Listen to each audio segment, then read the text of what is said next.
No. Okay. So this chart was made for you to interact with. Like, if you go retrieve this file, print it out, you can reference it. This is a tool to help you raise yourself out of lower vibration. So this is not necessarily educational. This is a tool.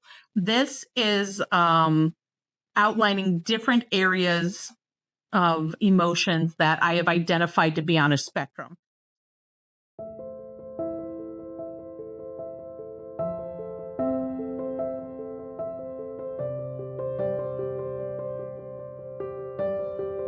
Hi, everyone, and welcome back to another episode of Our Collective Experiences. Today, I'm joined by Elise, who is actually debatably yours on Reddit.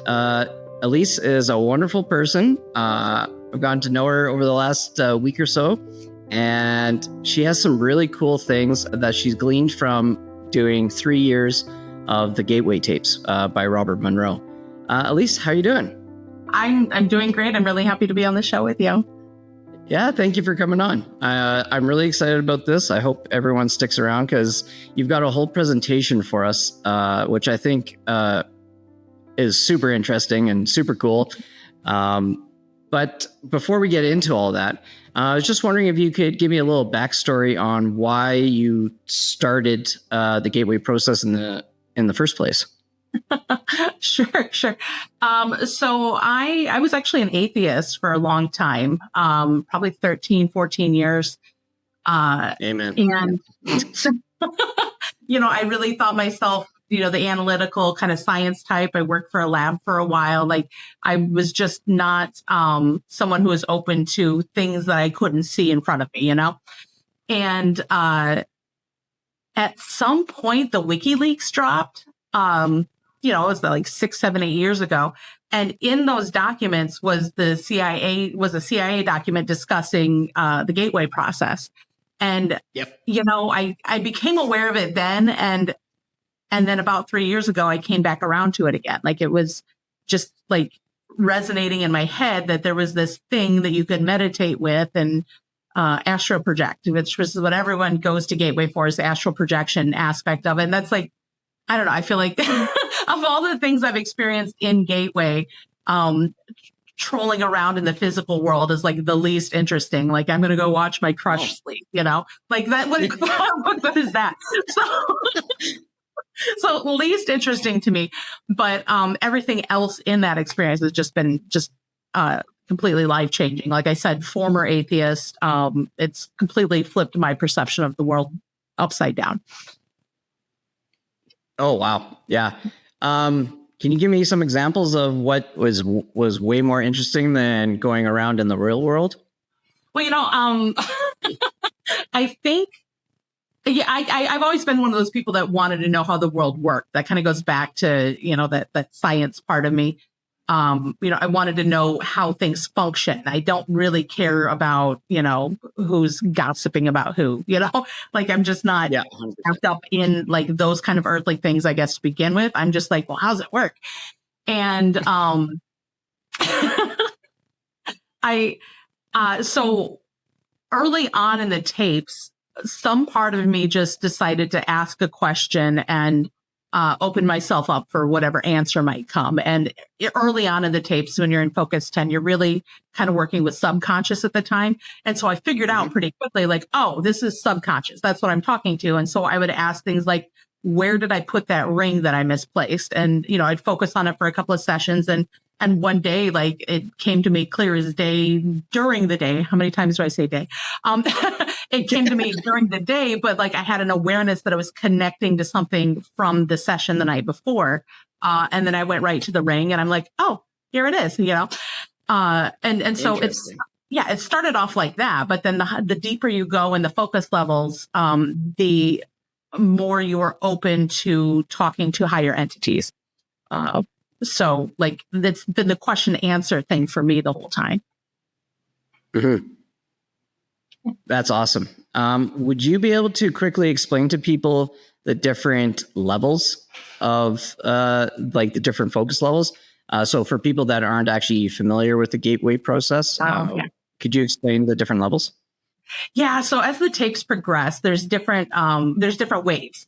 And each wave, no, I don't think the focus levels align with the waves, but you go into deeper states of meditation. So when you first start out, it'll put you into focus 10, which is just a level of concentration or meditation. You're really a surface level meditation. I feel like that's, like I said, when you're talking with your subconscious, it'll put you into 12, which is kind of a fuzzy space between. And then I think it's probably around wave 3 that you start into focus 15. And from there, things just take off. But the focus levels, as you get into the deeper waves, the different, like I think it's 8 or 9. Once you get towards the end of it, you're into like focus 29 and talking to not talking to, but like it'll take you in some pretty wild places, to hell, to heaven, to it encourages you to meet the absolute is what it calls it. And I gotta say, like those are still hard for me to really hit that deep of a focus level, even though I'm well into, year 3 and I've been done with them all. But I also, most of my best question and answers happen around like 15 or 19. So. Oh, wow. Can you pretty much pop? No, I think you did. You explained that perfectly. I only got to, I'm pretty sure focus level 12. Okay, that's a good time. So I got to the inflatable body, or the balloon or whatever, and then to with your energy conversion box, and I stopped. I forget why, but yeah, I stopped. So I never got past that. I didn't have any crazy experiences up until then, but now after talking to you, I'm like, I gotta get back into this. I mean, I definitely feel like along the way, there were times where I felt like nothing was happening, but then I would like reflect on the things that did happen and realize like, no, those are actually pretty profound experiences for someone who's never dabbled in the universe, whatever we would call it. So, and at that time I would have still kind of identified as an atheist, but like even that early on stage, I also noticed, things beginning to happen, spiritually around me too. Like that veil started to lift just a little bit, and like, but it would have been very easy to quit during that time. So I get it. I think I just kind of made it a part of my habit, where if I'm going to bed at night anyway, I might as well put the headphones on and maybe I fall asleep or maybe I meditate. But it just, it just became a habit to put it on at night and go. How long did it take you to get through all the tapes? I'd say probably more like the 2 years, 3 months, somewhere in there. I finished up around January, around December, somewhere in there. Yeah. And then I was still using them. I'm sorry? I was just going to ask, was that every day you were doing it, or were you taking breaks in between? Yeah, I tried to make habit out of it, but there were definitely stints where I would go several weeks without it. And there were also stints in which I feel like I was cut off. And I think right now and later on, I'd get really depressed when I felt cut off too. And I think I'm not certain on this because, I've kind of operated in a bubble so far with what I'm learning. But I mean, it probably has something to do with global energies or maybe something astronomical. I don't know. But there's periods in which I'm feeling connected and there's periods when I'm not. It might have to do with how high I'm resonating at the time. And it might also be just that, I definitely get the distinct impression that sometimes I get cut off because they're wanting me to learn the next step and be more dependent on doing what they want me to do. So it's... Yeah, I totally get that. Yeah. I'll feel right before something happens, it's like everybody disappears and now they're just kind of watching and to see what I do. And I think it's maybe just to see if I make a different choice. So it usually is around, and it's usually around some type of choice, and not necessarily does it have to be a really big choice, but sometimes it is. But it's something that it's like an old pattern of mine, and then they're trying to. It's like they're seeing if I've gained the knowledge, but I've actually like gained the wisdom to actually make that different choice. So that's interesting. Yeah, it's really interesting how this all seems to work. Have you had any? So have you had any contact with any other beings like that you specifically like stand out to you? So I think the majority of the time I was speaking to what I saw as a higher entity. Later on, and like I'm not sure if this is something I want to share, but we'll just do it and we'll decide later. I feel like, because I don't want to disturb someone else's journey, but later on, very late on, this time last year, I became completely and fully aware that who I'd been talking to was myself the whole time, not myself, but my soul. And like, it was such a beautiful reunion process that like, that's a whole story on its own. It was just like, I had never felt love that strong or connection that strong. And it was just this, like, to date, that was like the most amazing experience, realizing that the wisdom that I was pulling was actually my own higher self guiding me the whole time. I mean, we know that that's what's happening, but like to actually fully like, mental grasp it. Yeah, it was just huge. And, like, I don't want to ruin that for someone else who's like talking to their guide and like, are you me? And then like ruin their process. So we'll see if I change my mind on that. I don't think I honestly don't think it will, because people just will, how it usually works is if it doesn't resonate with them, they just don't pay attention to it and they just don't listen to that part. Then I'm not going to worry about it. Yeah.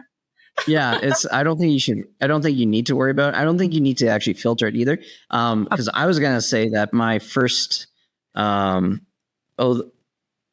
not first, but one of the people that I know who's done the Gateway experience, and he's actually a facilitator for the Gateways before, and then now he's with the Triad Mind, and he says the same thing. He says we always talk about like non-human intelligences or different entities and stuff, and he says it's almost everything that he's encountered is just another aspect of himself. And that's so that's interesting. You say the same thing. I feel that. Yes. Yeah, and we should also preface this so everybody is understanding that you actually did this in a bubble. Do you want to explain why you did that, and also how you avoided everything? How can I avoid the rest of reality? So, like back to me being just that kind of analytical, kind of science type person, or science minded. I can't say that I know everything. Like I'm not that nerdy, but that's definitely how my brain thinks. I was not going to take information from anybody else is really the basis of that. I wasn't going to trust what other people had to say for the most part, but there came a point in that probably 6 months into my Gateway tapes that I started opening myself up to like YouTube gurus. And I think I did a couple of weeks where I was watching the content of people who, they're coaches or facilitators of, the enlightenment process. And they talk about the dark night of the soul, things like that. I don't think it's bad information, but that information that I took in, I was then trying to weigh and judge what I had received and what I was continuing to receive against the parameters that they set. And they were conflicting, and it was causing me to misinterpret what it is that I was receiving. And I'm not saying that they were wrong at all. I honestly, through this experience, I've learned that most people are right in more ways than they even think they are. But it was me trying to cram my perception and my experience through their filter or through their words that made it so that I was actually not getting it like I should have been. And so I cut everything back off, and I really I didn't want to have that external influence or those external perceptions of what was happening to me, filtering how I was, translating it. Because, I feel like through history, there's so many examples of people who were clearly talking to 6th dimension entities. And I've got a slide about that kind of touches on it. But it's clear to me that they're experiencing the same thing that I was experiencing. They all describe like an electric sort of outline or a fiery outline or something like that. And so they're having the same experience, but then their experience is put into their respective religious texts and then altered over history through the perception of other people who are trying to interpret it. And, things get, muddied. So it's like, I think there's truth there, but then you've got all these other interpretations piled up. So I really wanted just a pure path to understanding what I was receiving and then try to interpret it from there. Yeah, well, and it's funny because there's a great quote. I think I heard it I think it was 2 weeks ago. But it's religion is based off another's experience, and then spirituality is based off your own. And I find it interesting because like everything we all have our biases, we all have our filters. So it's always interesting that it's amazing. I find that there's so much correlation between different ideas, and it's like this waves of ideas that come through, and then if you're on the right frequency you can catch it. Well, I'm really excited to actually start this. I don't know if I can actually I'm like, okay, I'm ready. Okay, it froze a little for a second. Okay. Yeah. Well, if you're ready, we can start you can start doing your presentation. Okay. So this is one of the concepts that came to me more recently, like within the past 4 or 5 months. And I have to say that this is probably one of the fuzziest things within, these different slides that I put out. So I don't know anything when it comes to physics like this, but it just like presented in the donut shape, the torus shape. And as I was trying to put these notes into something that I could fully understand, the dimensions started wrapping around the donut. As you can see, we've got the top version, which obviously where it goes 4, 5, 6, 7, then it would wrap around the back as well. Those numbers would continue. So on the side cross section, we're looking at it, as if we were to cut it in half and look at it. And like right here. Right. And so where we see the 5th dimension down to the 2nd dimension, that's a part of the donut where it's on the inside of the donut shape, the torus shape. And it was just coming to me that the energy suspends within its own traction or its own weight of itself. I don't know if you would, because it's something, because what we're looking at here is I suppose the illustration of God in its entirety. It's everything in the universe wrapped up into what's the universe, it's God.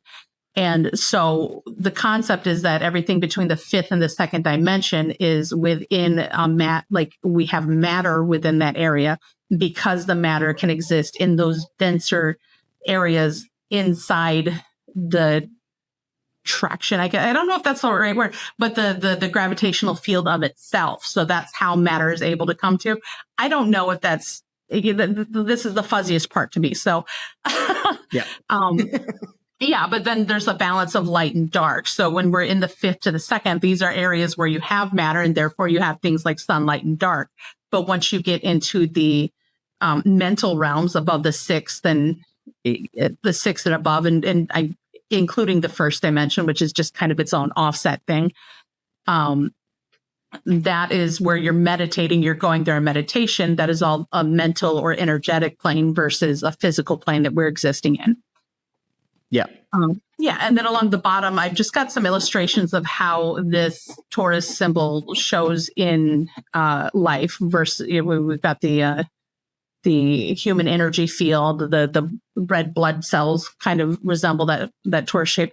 But the reason why energy forms this torus shape is because that's the most efficient way of maintaining energy for the longest amount of time. So the best example is that very last one where it's got the smoke ring. because Yeah. like it seems a little silly, but if you were to blow smoke out in that ring, it stays going as a circle further, because that's an efficient way of trapping that energy. Whereas the other smoke that you took to blow it dissipates really quickly. Like it's an efficient form, and that's why it forms. Oh, it's so interesting. And it's also like just like the Earth too with our magnetics. Yeah. Exactly. Like our magnetic poles. Yeah, that's really interesting. Have you ever seen Everywhere, Everything All at Once, or Everything Everywhere All at Once? No. No? I'm sorry. I haven't even heard of it. So it's a movie, and it's about all these different multiverses and everything. But one of the main characters actually creates a donut, and that's it's the Everything donut, the Everything Bagel, and it reminds me so much of this. You're gonna have to watch it after. I'm gonna have to call this the Everything Bagel. Yeah. Yeah. As soon as I saw it on Reddit, I was like, "Oh my god, it's the Everything Bagel!" It's the Everything Bagel. Oh my god, I will have to watch that. Okay, thank you. Yep.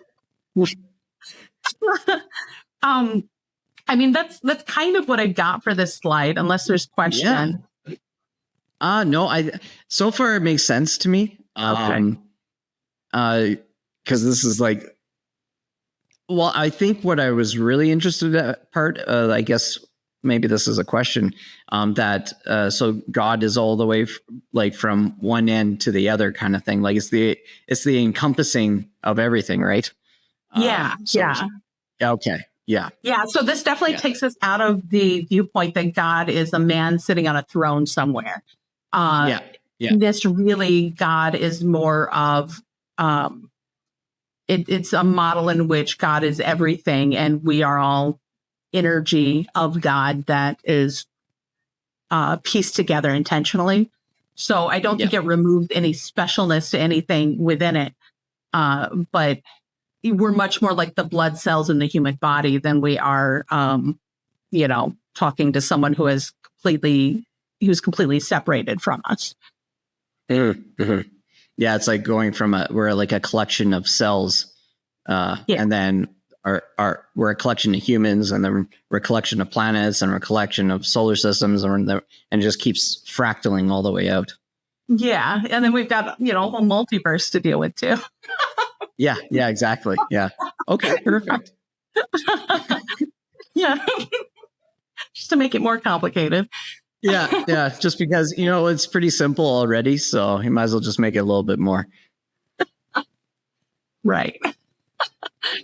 Okay. So on this slide, I'm just taking the time to describe what a fractal is, because I don't think that that's a universal understanding. Yep.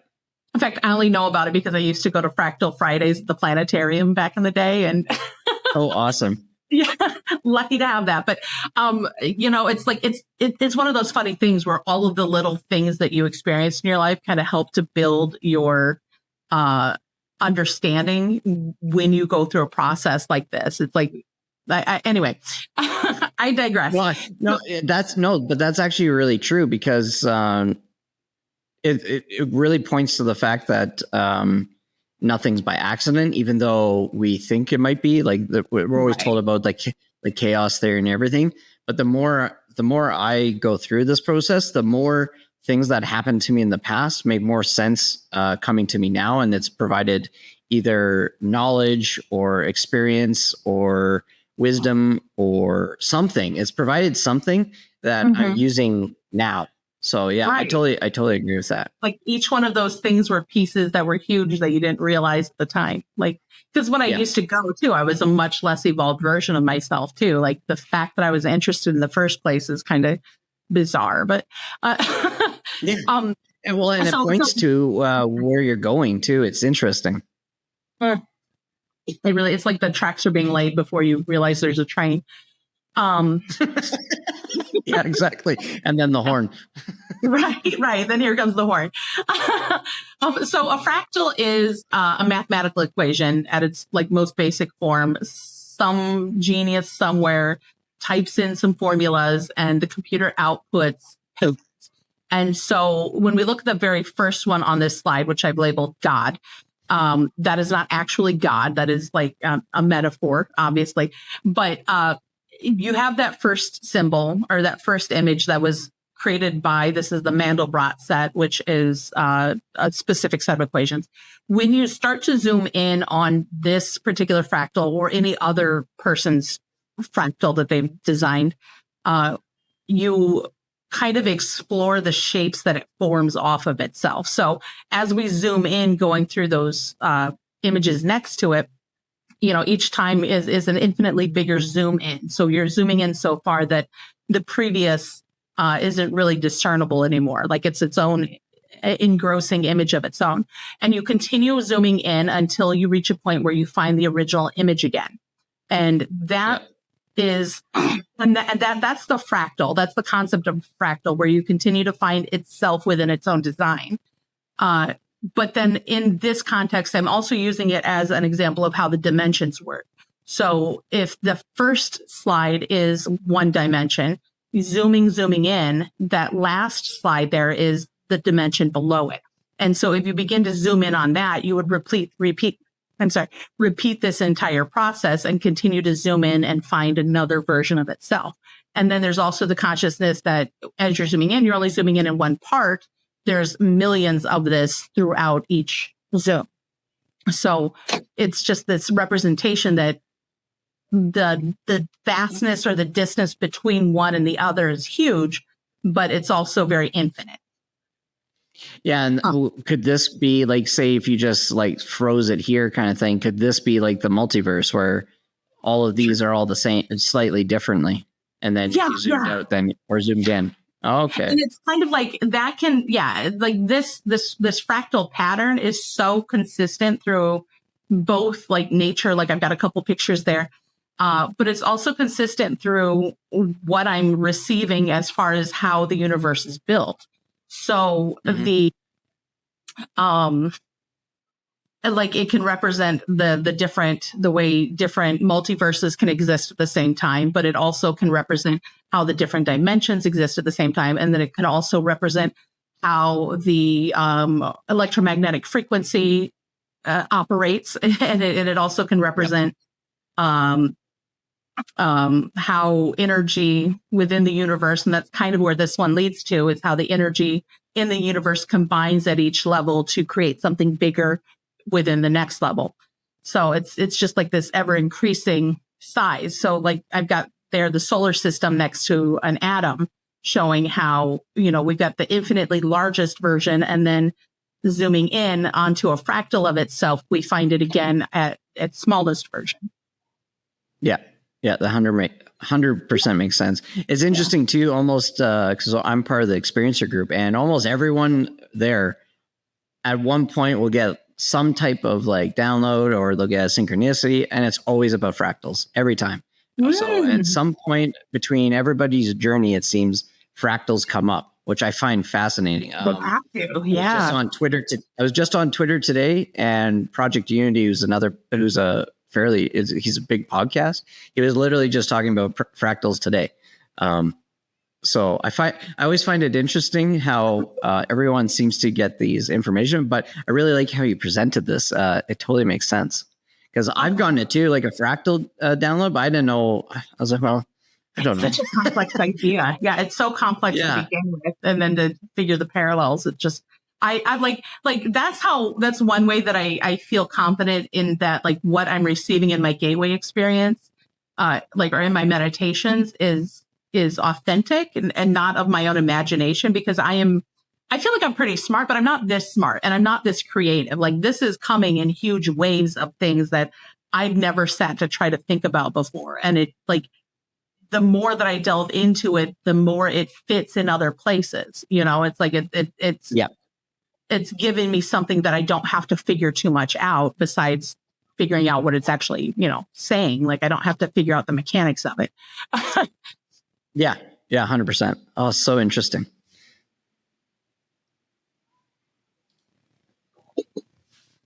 Okay, so this slide is zooming in further into the concept of the fractal by paralleling the experience I actually had in meditation that brought it to me in the first place.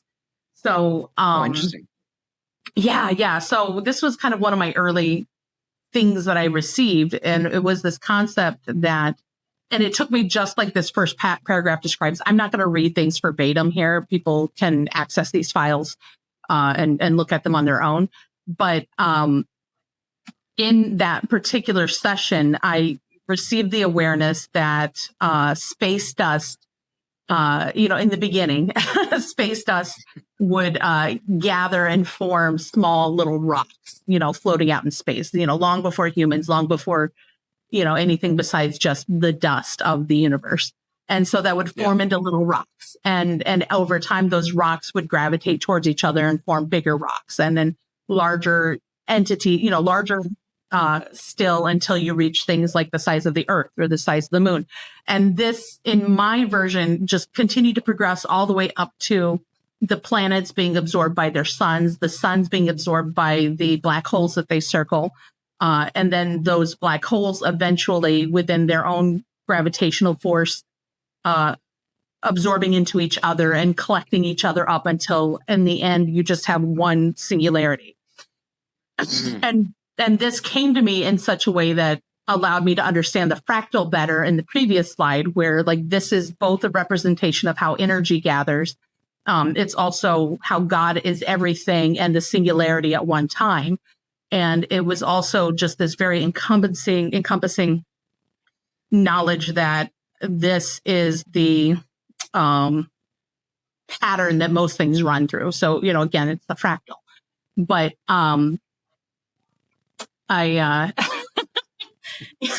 in this particular illustration, what I'm trying to go on to show, though, is this leads into the next slide where we talk about how the energy, like the soul energy that's powering us, maybe not that slide, but we can get into this. Not this one?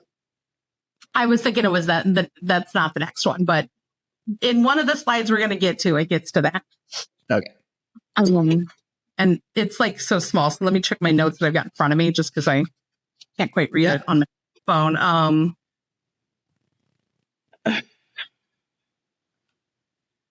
So, I mean, actually, that's probably a good part right there. People can read the rest of it to, figure out exactly what I'm saying there. But that illustration of dust gathering to eventually become the singularity is how everything in the universe operates. So is this kind of like a cycle where it goes from like dust to singularity, and then that singularity expands again, like almost like the Big Bang, and then it starts all over again to space dust and then singularity, and it just keeps going in this infinite loop? Yeah. And when that came to me, it was very much so this understanding that it would then hit a critical mass and then explode again. And then I was like, aha, the Big Bang, that makes sense, because that's where my, I was kind of more focused on how do I align with science. And so, it's definitely supposed to be a cycle. But then that gets into, some funny feelings when you start to think about this being how God, blows its energy out and then slowly collects it again, almost like, I do not want to be cliche and say God is bored. You know what I mean? Like it's a process, and then somehow it's muddy in me, but like there's this concept that's also how we in one way can explain multiverse, but it's not that linear. And so like I haven't quite been able to resolve that, how that connects, but it's tied in there somehow. Like I received it during that for a reason, but I haven't connected yet how. Because like at the same time, this at the level of singularity, because like there's this whole aspect where time is also kind of fractal, like an ant's life is very fast to us, but it's the normal pace to them. And, and when you get larger, the timeline of the black hole is, moving fast for it, or moving very slow for it, but like we're moving very fast, right? So it's like as you get bigger, things move slower. And so you reach that singularity point, God, where there is no time in the first place. There's no from what I've seen, there's no concept of time above the sixth dimension. So it's like I don't know how time plays in with this cycle, because it's only a cycle to us because we have time. So Like I'm making it worse. I'm making it worse, but like it ties in somehow. Well, it does, and then it also that it's nonlinear too, because the future can impact both the past and the present, Yeah, and then vice versa. Like everything, it's all this. It's like this. Well, it's like a donut. It's like the everything bagel, because it's constantly going one way or the other, and yeah, it's damn. I wish I was smarter. I wish I was too. Maybe we'll get there. Yeah. This is super fascinating. And it's hard because like I try to be honest when it's muddy, because like I don't claim to know these things. I just like I received it, and I've reached a point where I'm feeling like I'm supposed to be sharing it, so I am, and that's why I made the post on Reddit, and that's how we met. So yeah. And I think it's better that you're just honest about which things are muddy and which ones aren't, because, well, it's just easier, A, and then B, maybe there's people that eventually will watch this that will be able to go and put another piece of the puzzle together. Yeah, that'd be great. Yeah, that would be cool. Yeah, yes, it would. Yeah, perfect.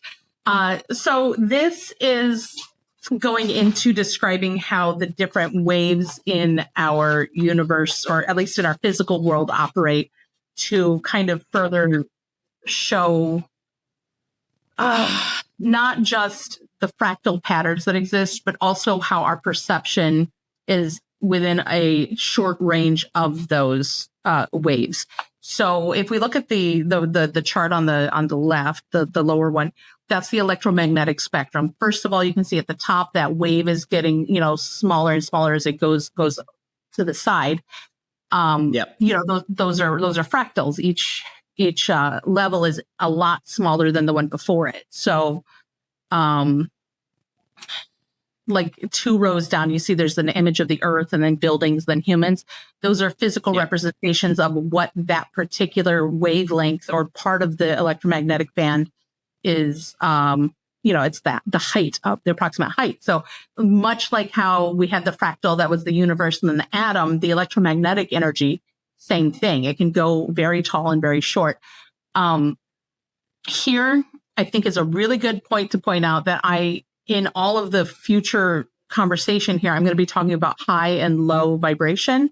And when I'm saying that, I'm describing high vibration as the tall one, the earth size kind of vibration, and the low vibration is down into the molecule size. And I'm expressing that because scientifically those terms are reversed. And I don't want people to get confused, because I can't sit here and tell you that God is a low vibration that's going to throw everyone off. But technically the tall wave is the low and the short wave is the high. So so the scientist people don't think I'm nuts, and try to dismiss me on it. But also, that way I don't confuse everyone who has a different understanding of it. Yeah, well, it's the spiritual world. Yeah, we always separate by like high vibration versus like low vibration. It always comes through to everybody. Yeah, exactly. And it sure does. And there might be, because what I'm describing too, I think is representative of a different wave. And if it's a different wave, we could apply different terms to it. It's just that on these other waves, we have applied these terms. Yeah. So, okay, anyway, I'm rambling. I'm going to bore people here. So what I'm trying to show here is that within the electromagnetic spectrum, there's a funny little part between the needle point to the molecule size wavelengths that we can see. Like we can actually see the energy. And a lot of people don't understand how that works. We think a ball is red. Yeah. Like we think the object is red. Really what we're seeing is how the light refracts off the object in a certain wavelength, and we're just interpreting the wavelength, the energy level of it. So we're looking at the energy, not, and so like overcoming that concept really opens you up to a lot of different things, because we recognize that we are not, we're only seeing a small band of a very large energy pattern, a very large energy wave. And we use that energy wave for our cell phones and to do our x-rays, like we use that energy in a bunch of different ways, even if we can't see it, like they're still utilizable. So yeah. Yeah. But the concept here and what I'm driving home, especially between that and the audio spectrum, where I'm also showing that humans can hear certain sounds, your dog can hear higher pitch sounds, whales hear lower pitch sounds, birds can see colors that we don't see, et cetera, et cetera. What I'm trying to show here is that what we perceive, and this is going to sound obvious, but what we perceive is a very limited scope of both of these different wavelengths, what we sense, what we perceive. And so I'm paralleling this to the concept that emotions themselves are a type of sense that we just haven't identified as a sense. And so the emotion is our ability to sense where our body is vibrating at any given time in relation to how the universe is vibrating, I suppose, or how other people or other entities are vibrating. And we have a emotional spectrum that we operate within as well.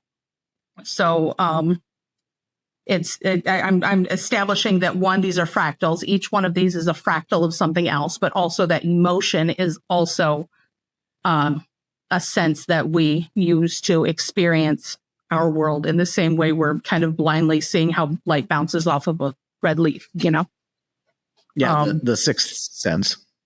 Yeah, call it a sixth sense. Yeah, and absolutely. Absolutely. That's great. It is a sixth sense, because the more you develop it, that's when you start having those quote unquote supernatural things. And that's something that I find myself saying a lot in the Gateway group, is that there's not anything that's supernatural in the universe because it's all natural, right? And so what we're struggling with is not supernatural, it's supersensory. It's things that are outside of our senses. It's outside of things we can. So we're afraid of them, but those things don't have any impact on us more than what they already do every day. And becoming aware of what they're doing to us actually gives us more power, not less, because so many people are scared of exploring this aspect of the world, right? Yeah. Sorry. I'm getting going now.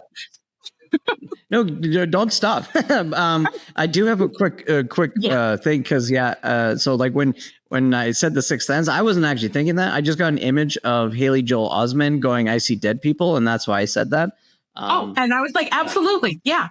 And the other thing was so like in the UFO space and non-human intelligence space, we always there's what we call like cryptoterrestrials, or there's like a hidden biome is another theory of what some of this stuff is, and that we can't we're starting to be able to perceive things that are outside our visual, audio, and like different outside our normal spectrum.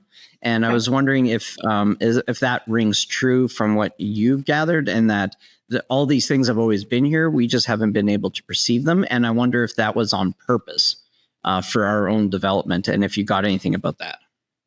Oh, nice. Okay. I'm going to have to like balance each question in my head. So as far as other places or extraterrestrials, I've not received anything about that. I'm definitely going somewhere when I'm meditating. Like I'm not in my body, in my bed when I'm meditating. And I'm going somewhere. That is a place. It's a, I would call it a mental or energetic place, not necessarily physical space. But just because I'm only going there doesn't mean there's not 1,000. I would think that there's a lot more than where I'm going, frankly. Like I would not in any way want to say that none of those are real just because I haven't experienced them. I kind of feel like I've received a very narrow, it's almost like I feel like I'm enrolled in a specific class that focuses on one subject. And so I'm not going to learn about interstellar politics because that's not, that's not the class that I'm in. I'm elective. Right. It was not my elective. But no, and I think there's enough universal experiences that people are having with those kinds of entities that there's obviously proof for that. And then, as I kind of get further into, there's a whole kind of angelic spiritual aspect that's affecting our world right now too. But save that for later. What was your other? You had a second half of your question there. It was, Oh shit. Oh no! Oh no! I should have wrote it down. I'm not sure. Yeah, it was about filters. Whether we're were the filters that we have right now? Did you get any information on whether those were on that our specific spectrum was for our own development, and that we're learning how to expand the spectrum that we can perceive? Right. So I think it's very much so tied to our vibration.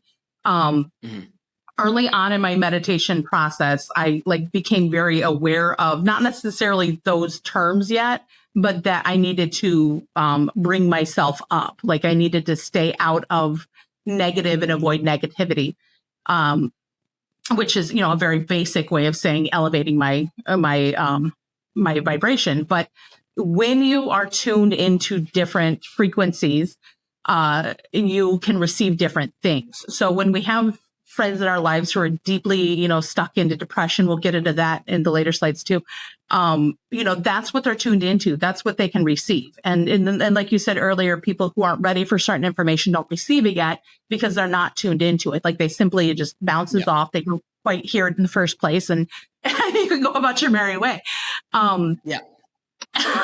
So I think it has more to do with the vibration that we're on, but I also think that collectively, we are all, see, this is muddy. I'm trying to put into words what's still in concept in my head. We're all, as the earth progresses forward, each generation is getting more advanced too. So where in the past, we might not have had the same access to things, which is, I think, in part misnomer as I'm saying it, but we're opened up to more things because we're more advanced. But that's with the caveat that I actually think that in the past, they had more reception to it because I think we've got a lot of things in our environment now that actually work against us connecting. But I feel like the level of connection we're able to have if we can get there is higher. But, we've got people all the way back to Noah building the ark, at least in that storyline that, he's talking to God. So it's, like people have always been able to connect. I just think that the level of connection varies, and there's multiple factors. I should just stop with that. There's a lot of factors.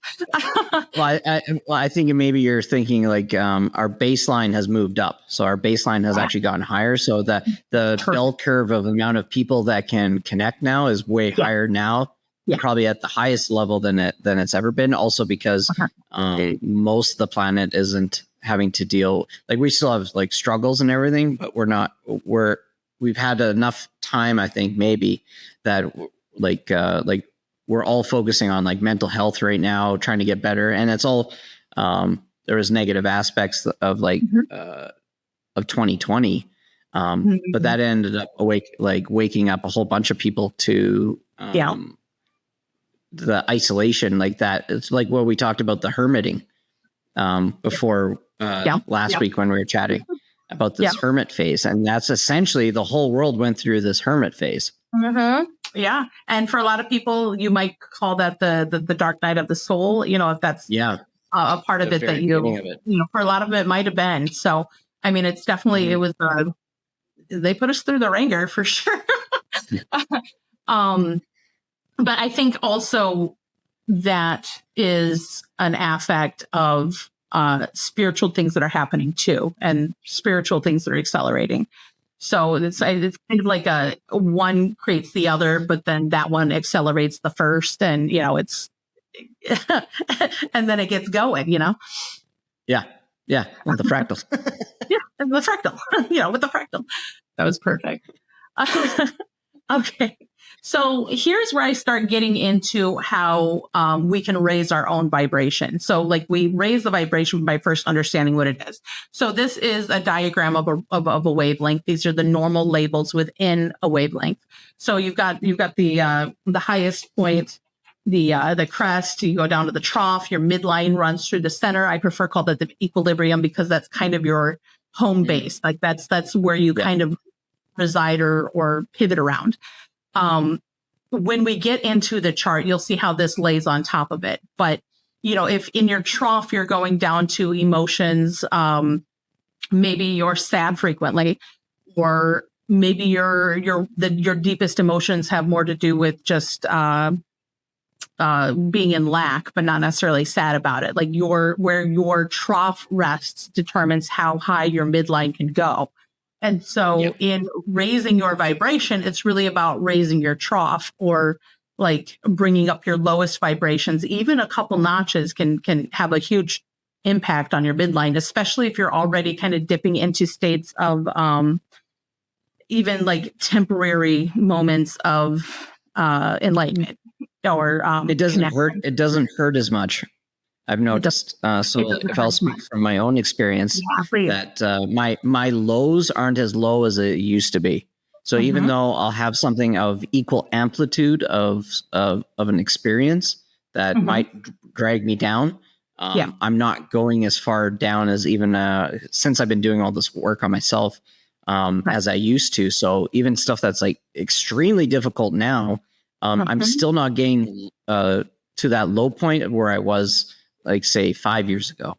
So that's interesting. Yeah, this totally, it would have crushed you before, and now it's kind of a speed bump. But you can keep moving. Right. And you kind of like you reach a point where you start to not necessarily love when these things happen, but you can at least embrace it because it's a part of having this beautiful experience in the first place. Like you can't really live on Earth without having bad things. And so maybe you look at it like a tax, like, okay, I'm going to have a bad day today, but that's because those flowers are so gorgeous. It's just like, it's it's the give and take for having the experience. And and so the higher you go on your crest, on the top end, the less impactful the bottom is because you have that frame of reference. So this is explaining, again, that you can just rise your midline.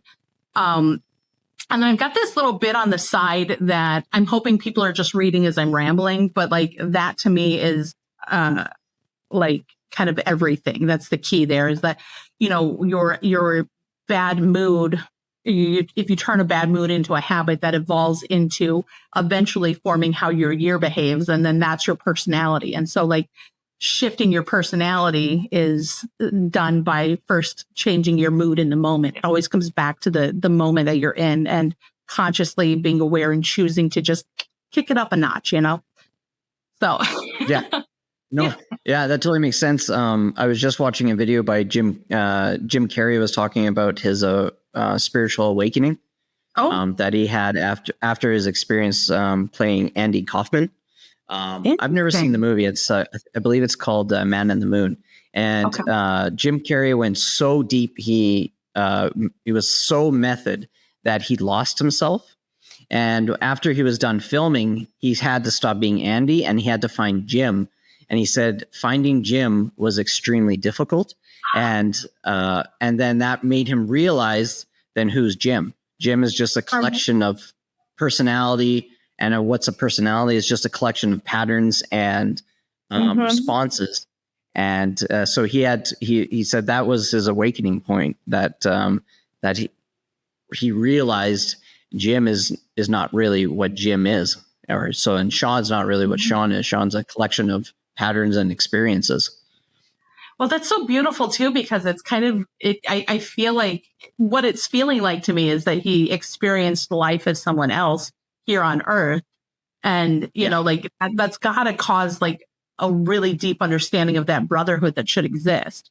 Like, that's beautiful. I know I've seen him say some pretty based things, but I haven't really looked at him enough to know that he went through all that. So I'm going to have to go see what he's having to say about it. That's cool. Yeah, that's why he's pretty much semi-retired. I think the only thing he does now is like Sonic. It must just make him happy to do it. But yeah, apparently he stopped just because he realized he did enough to what was the word he used? Relieve suffering. And now he just focuses on doing his painting and that sort of thing. Yeah, I have a link in the video that I'm going to be doing for my survivor's guide to the flip, and that video is in there. So yeah. Okay, I'm looking forward to that. Yeah. I'll have to check that out for sure. He that's yeah. I'm sorry. I'm kind of stuck in that one for a moment. Well, okay, moving on to the next slide.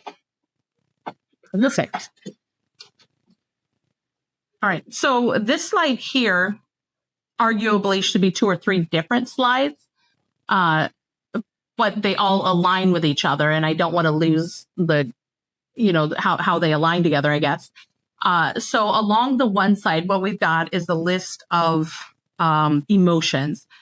And I've kind of got some arbitrary numbers along the side that align with the dimension that they're in. So the 700 level emotions are 7th dimensional emotions. And it's not to say that those emotions are necessarily, I didn't receive that these emotions exist on these levels per se. I received a rough idea of the range and then started to identify emotions and place them approximately where I think they go. So this right here is not concrete, but I think it's a pretty good measure. And so the concept is the higher in frequency you go, the higher your emotions are. So the ones at the top are different states that you could best describe as like nirvana, or that connection with the universe and with everything, mixed with like deep love and appreciation. That's that top level emotions. And we don't have a lot of those because humans don't experience that very much. Like, part of what came to me when this aspect started coming to me was that we don't have words for things higher than love. Like, we just have love that describes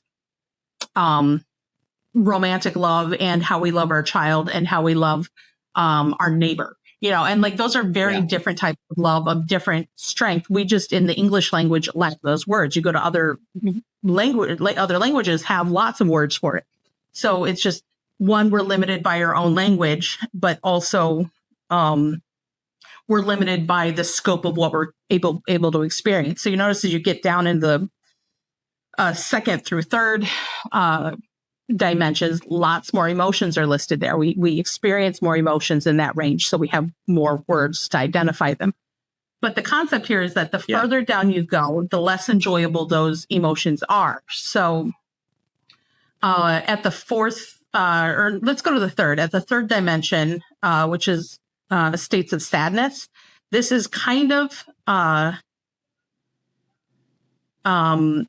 where humans sort of start to enter in. And I feel like I'm getting ahead of myself. Let's pause on that thought. I'm getting ahead of myself. In the next column, what we have is how the emotional range of different entities, angels, fallen angels, humans that ascend, humans that are, depressed. They go through the whole spectrum because, frankly, these are written by us. So of course we can go through the whole spectrum of them. Presumably God can go much higher, and maybe the angels too, I'm sure. It's just we're limited in that. And then I've also got on the bottom in the 1st dimension, because we don't exist in the 1st dimension, really, there's no way for us to know what those emotions are going to feel like.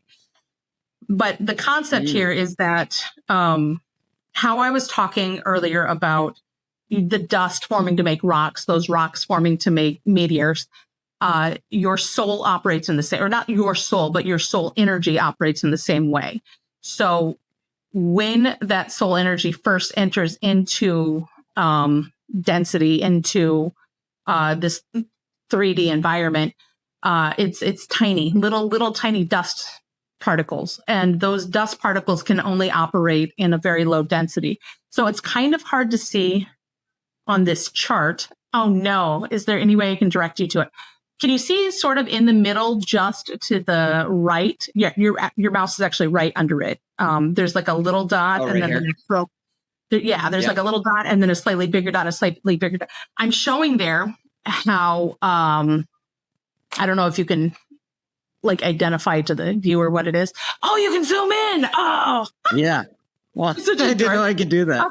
I just thought if you could move the mouse around. So we've got the little circles and then the slightly bigger circle, and we've got the wavelength behind it. And what I'm trying to show there is that shorter wavelength can carry shorter pockets of energy. So that very little one at the bottom that's your space dust. It's the soul energy that's the size of space dust. And that small pocket of energy is capable of living as things like bacteria or protozoans, little, maybe not even water bears, like very simple single cell entities. And we don't know what emotions those have. It's probably very much so in a state of nothingness as far as emotion goes. But in that form, the soul energy is learning on the three-dimensional Earth in density how to do things like divide cells, how to exist in a physical form, how the most basic things of living in solid matter, right? Like just the simplest things, how to eat and defecate, maybe how to reproduce. Like it's just like the super simple functions, and we don't know the emotions that accompany those. But the idea, at least as it came to me, with the whole universe gathering is the same thing. So these dust particulates, as they experience, they then join. So they experience enough to then begin to join with each other, and they raise up as a pocket. So it takes millions, I guess is what I got there, millions of those little dust particulates to form a rock, right? And the rock is the second dimension, which, the wavelength is a little higher. They join in energy, they join in their frequency, and they elevate. So that is the ascension for the first dimensional entities. So it's like amplification. Right. And it's also moving up in the dimension or moving up in the fractal. And so in those second dimensions, we've got things like I've got here squirrels, fish, spiders. These are animals that, obviously a squirrel is much more advanced than a spider or a fish, but like there's a range in which those animals are existing in the second dimension. And they're existing in the second dimension primarily because probably ants are the best example of that, actually, where those are entities that are or creatures that kind of move from point A to point B. They don't really have a concept of time. They're not really having to struggle with things like regulating body temperature or, it's like they're learning very basic things in that scenario, how to work together for survival. And at that point, they're also beginning to feel human-like emotions centered around like fear. They're anxious. Squirrels are always scared of everything, even if they don't, poses no threat, because that's their frequency. Their frequency is in those very low emotions where, fear is kind of the name of the game when you're a squirrel. Right. So let me know if I keep going too long on one particular thing. So we'll get into it later, but that right there, that second dimension is where most of the entities that people are encountering in meditation that they call demons. And again, we'll get into that later, but it's that low frequency emotion that they're broadcasting. And so they feel really negative in spirit form. That's just as high as they can go. And then you take millions of those, combine those, they're the little space rocks. We combine those and we form a bigger rock. And that bigger rock is a bigger soul, larger pocket of energy. And that eventually hits or ascends to a point where it's enough energy to power a dog or a human, within that spectrum. More intelligent animal, capable of love, capable of teamwork and brotherhood, like they're more advanced because they're now acknowledging that there are other creatures around them, not just living a linear existence. Arguably the squirrel's on the line, but like it's not a science, because like I feel like there's also many examples of animals where they could be displaying slightly enlightened behaviors. And I got on here the example of like the bear that scooped out the crow out of the water and just put it on the bank. And like, kept moving. It's like there's a consciousness there. It's aware, and it chose to do something brotherly and help. That's an elevated. Well, I swear that dogs and cats are getting smarter. I don't have like we there's a neighbor's dog, and I swear, like it's like they're smarter than they were like 20 years ago. Mm-hmm. Well, we are too. Yeah, totally. Yeah. 100%. I could see that. I agree with that. Yeah. So with this too, I'm also trying to illustrate, and it's not been made clear that, or I didn't say it, like when we were talking about the planets and when I'm talking about these energy pockets that are joined to grow bigger, this is how you get into the concept of reincarnation, multiple past lives. And it's because that actual theory, which I believe in, I'm not saying theory is and it's like not true, but like that doctrine, I guess, almost directly conflicts with the idea that there's no time in the sixth dimension. Because if there's no time in the sixth dimension, then the soul is not old or young. The soul is not taking on, it's not having past lives. It's doing them all at the same time. And if that's the case, how does it grow? And then it dawned on me that this is actually the answer to that, because other pockets of energy are joining it. So where I was talking about the Earth, you reach the size of the Earth as an interstellar body, that all of the rocks that combine to make the Earth, there isn't any point where you can pick up a particular bit of space dust and identify it as where the Earth began here, because as those things combined, they all eventually led to be the Earth.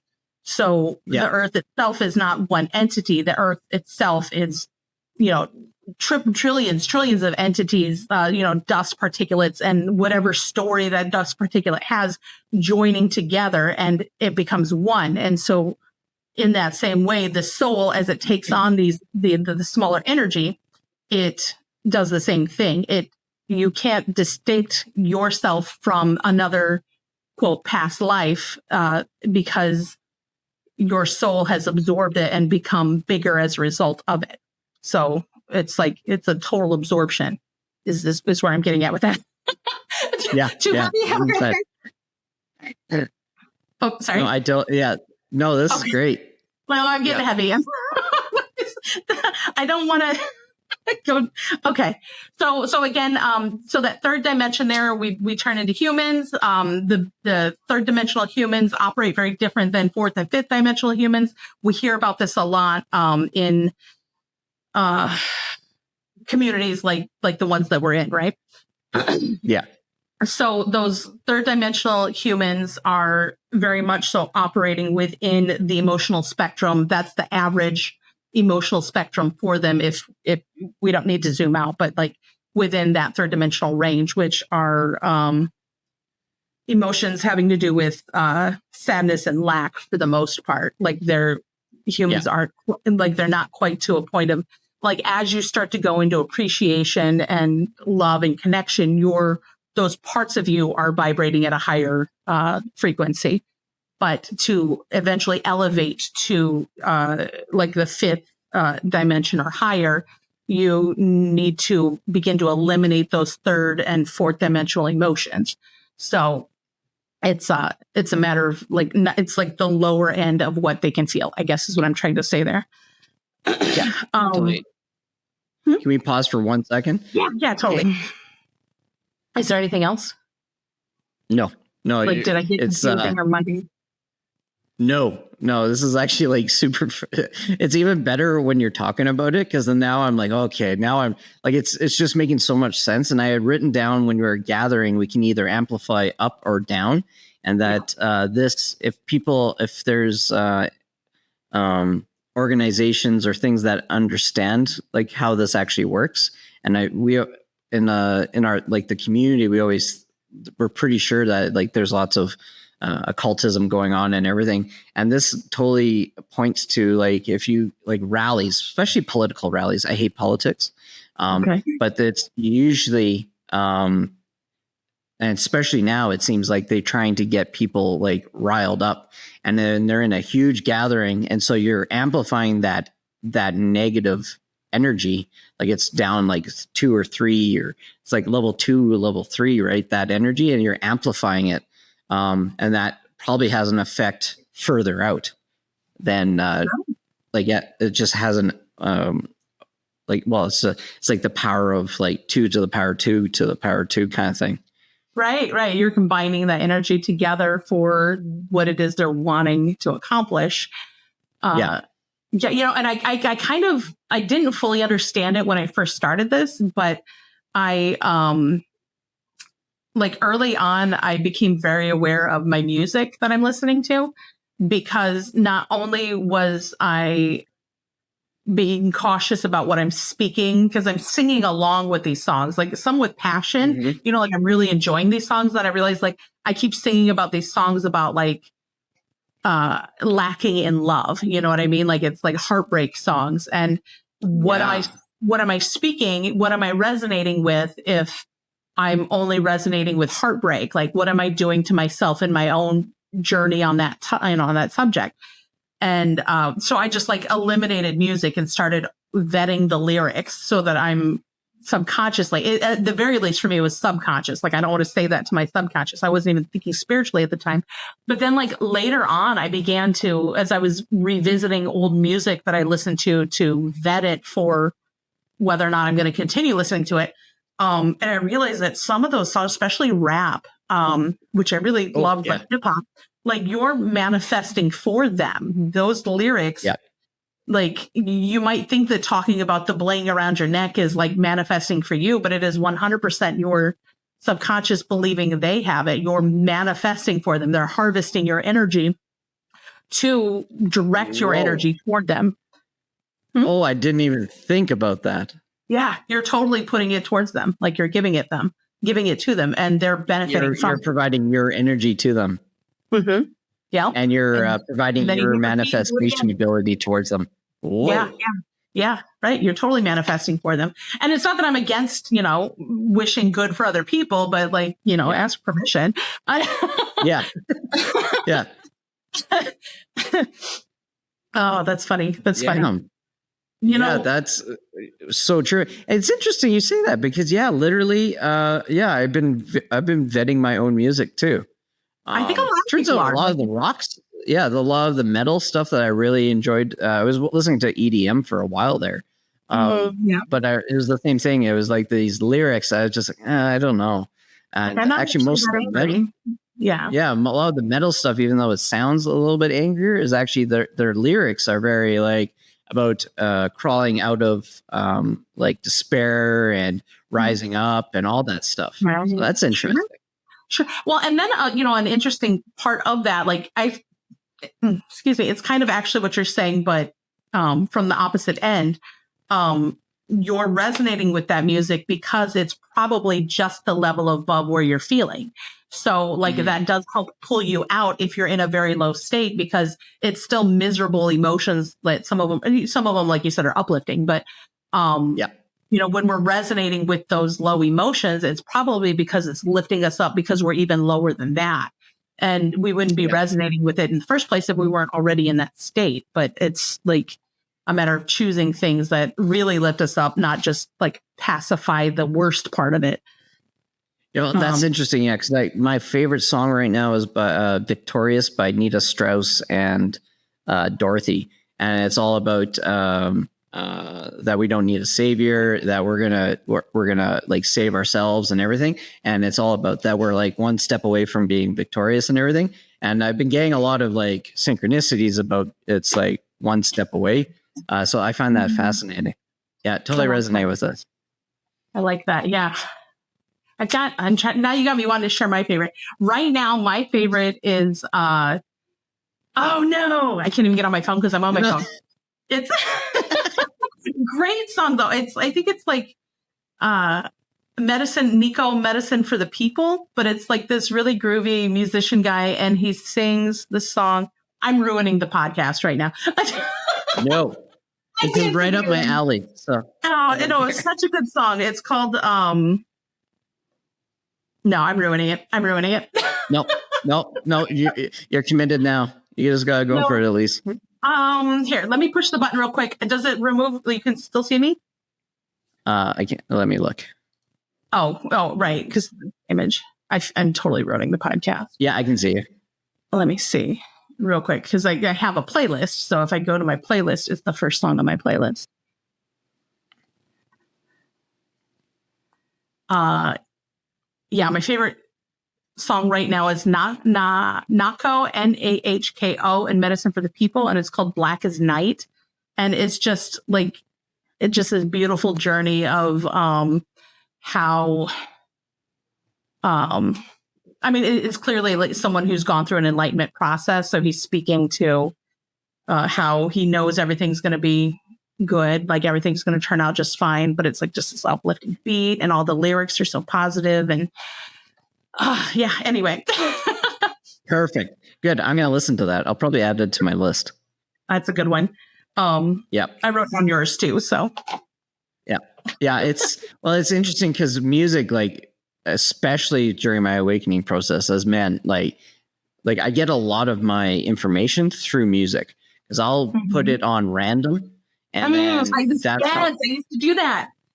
Yeah, and so then the random will tell me, and it'll reflect. And it's interesting how it would reflect what I was thinking about, and then things that it was pointing towards creating or doing.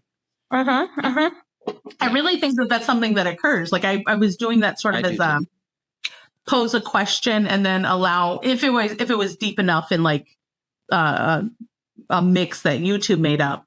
Pose a question, let the answer come through. And that's kind of probably the basis for what made me start asking questions and receiving in meditation.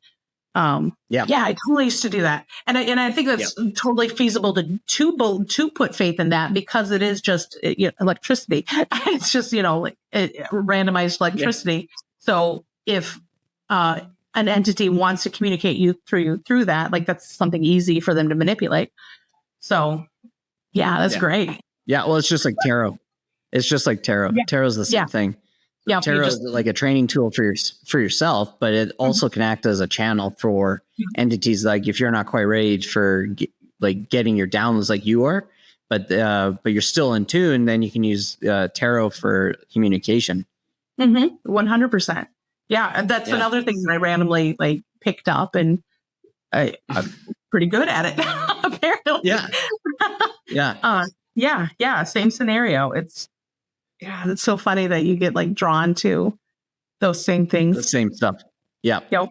Yeah. That's the part that's really crazy, is like you start, people are drawn to there's and it seems, and what you said about the different classes, and it literally seems like that. Like if you look on UFO Twitter not X or X, UFO X, people will be drawn to either remote viewing or astral projection or nuts and bolts, and we're all down these certain streams. It's like there's not lots of people that are like all of them. There's lots of people that are specialized. Yeah.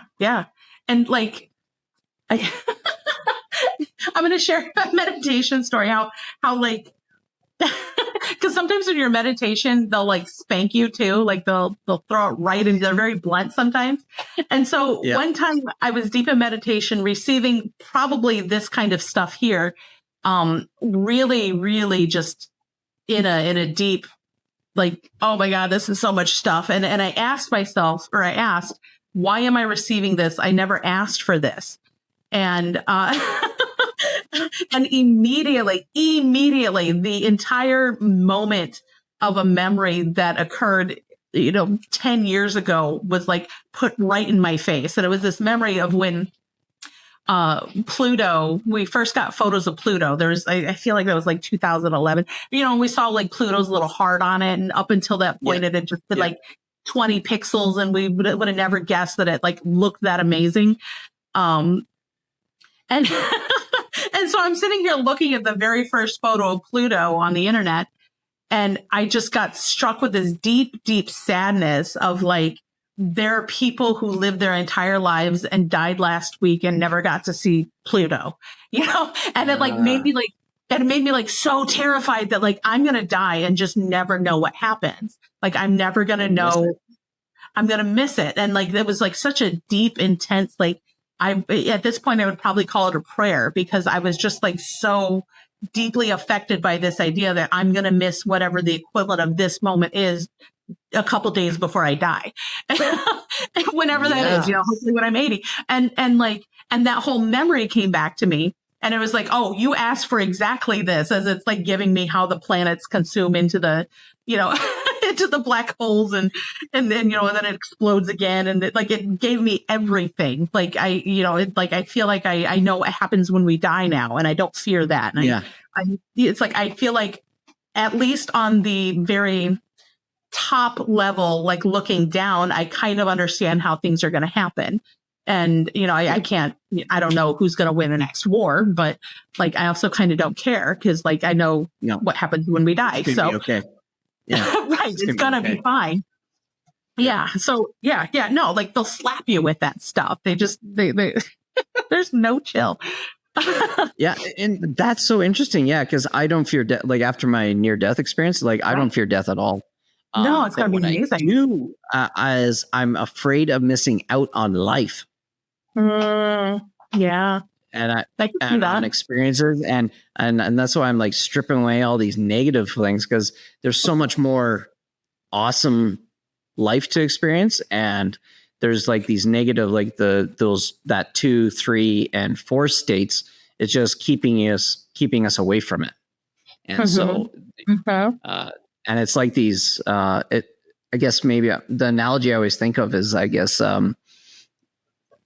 We're holding on to a thing of balloons, but on our ankles is a bunch of rocks that are still attached to us. And every time we snip something, we get a little higher and a little higher, until finally we've just like let go of everything that's down there. Yeah. Yep. I love that. No, that's perfect. It's like the lower vibration is what's anchoring us here on Earth. And if we're able to fully raise that, then we ascend. I don't think everyone is meant to ascend in the life that they're in, but because like you've got like smaller and larger packets, as we have been discussing in the chart. But like the more you can elevate, the more you're helping your soul to accomplish its goals. So interesting. Yeah.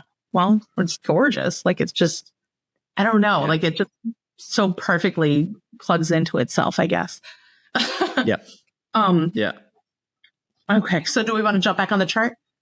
Sure. Okay. I wasn't sure. Okay. So like you can see it's hard to see what so the 5th dimension, which is kind of the green band, is you can see 3 different clusters of circles. And this is illustrating a couple different things. So the first set of 3 is illustrating how earthen-born angels, which is not a topic I'm going to get too heavy on, can incarnate on Earth and then raise up when needed to assist the balance on Earth. The next column is the fallen angels. And this is kind of that spiritual imbalance that I was talking about earlier. I'm 100% convinced that at this point, fallen angels are being allowed to reincarnate in human form to ascend back up, because there isn't any other method of retrieving that trapped energy. I'll get into it a little bit in a further slide. But the earthen-born angels are here to assist those fallen angels, specifically because those are, I mean, if we look at the Bible and how the Old Testament talks about these subjects, there's like disdain. God punished and threw them to hell, and they're condemned for eternity because God is angry. And it's like, that's not anything descriptive of what an entity on the 9th dimension is going to be. That's going to be nothing but love and patience and grace. And, at the very most, perhaps wanting it closer. But I don't even think God operates in that state of lack. Like that's even a state of lack, to want something closer to you.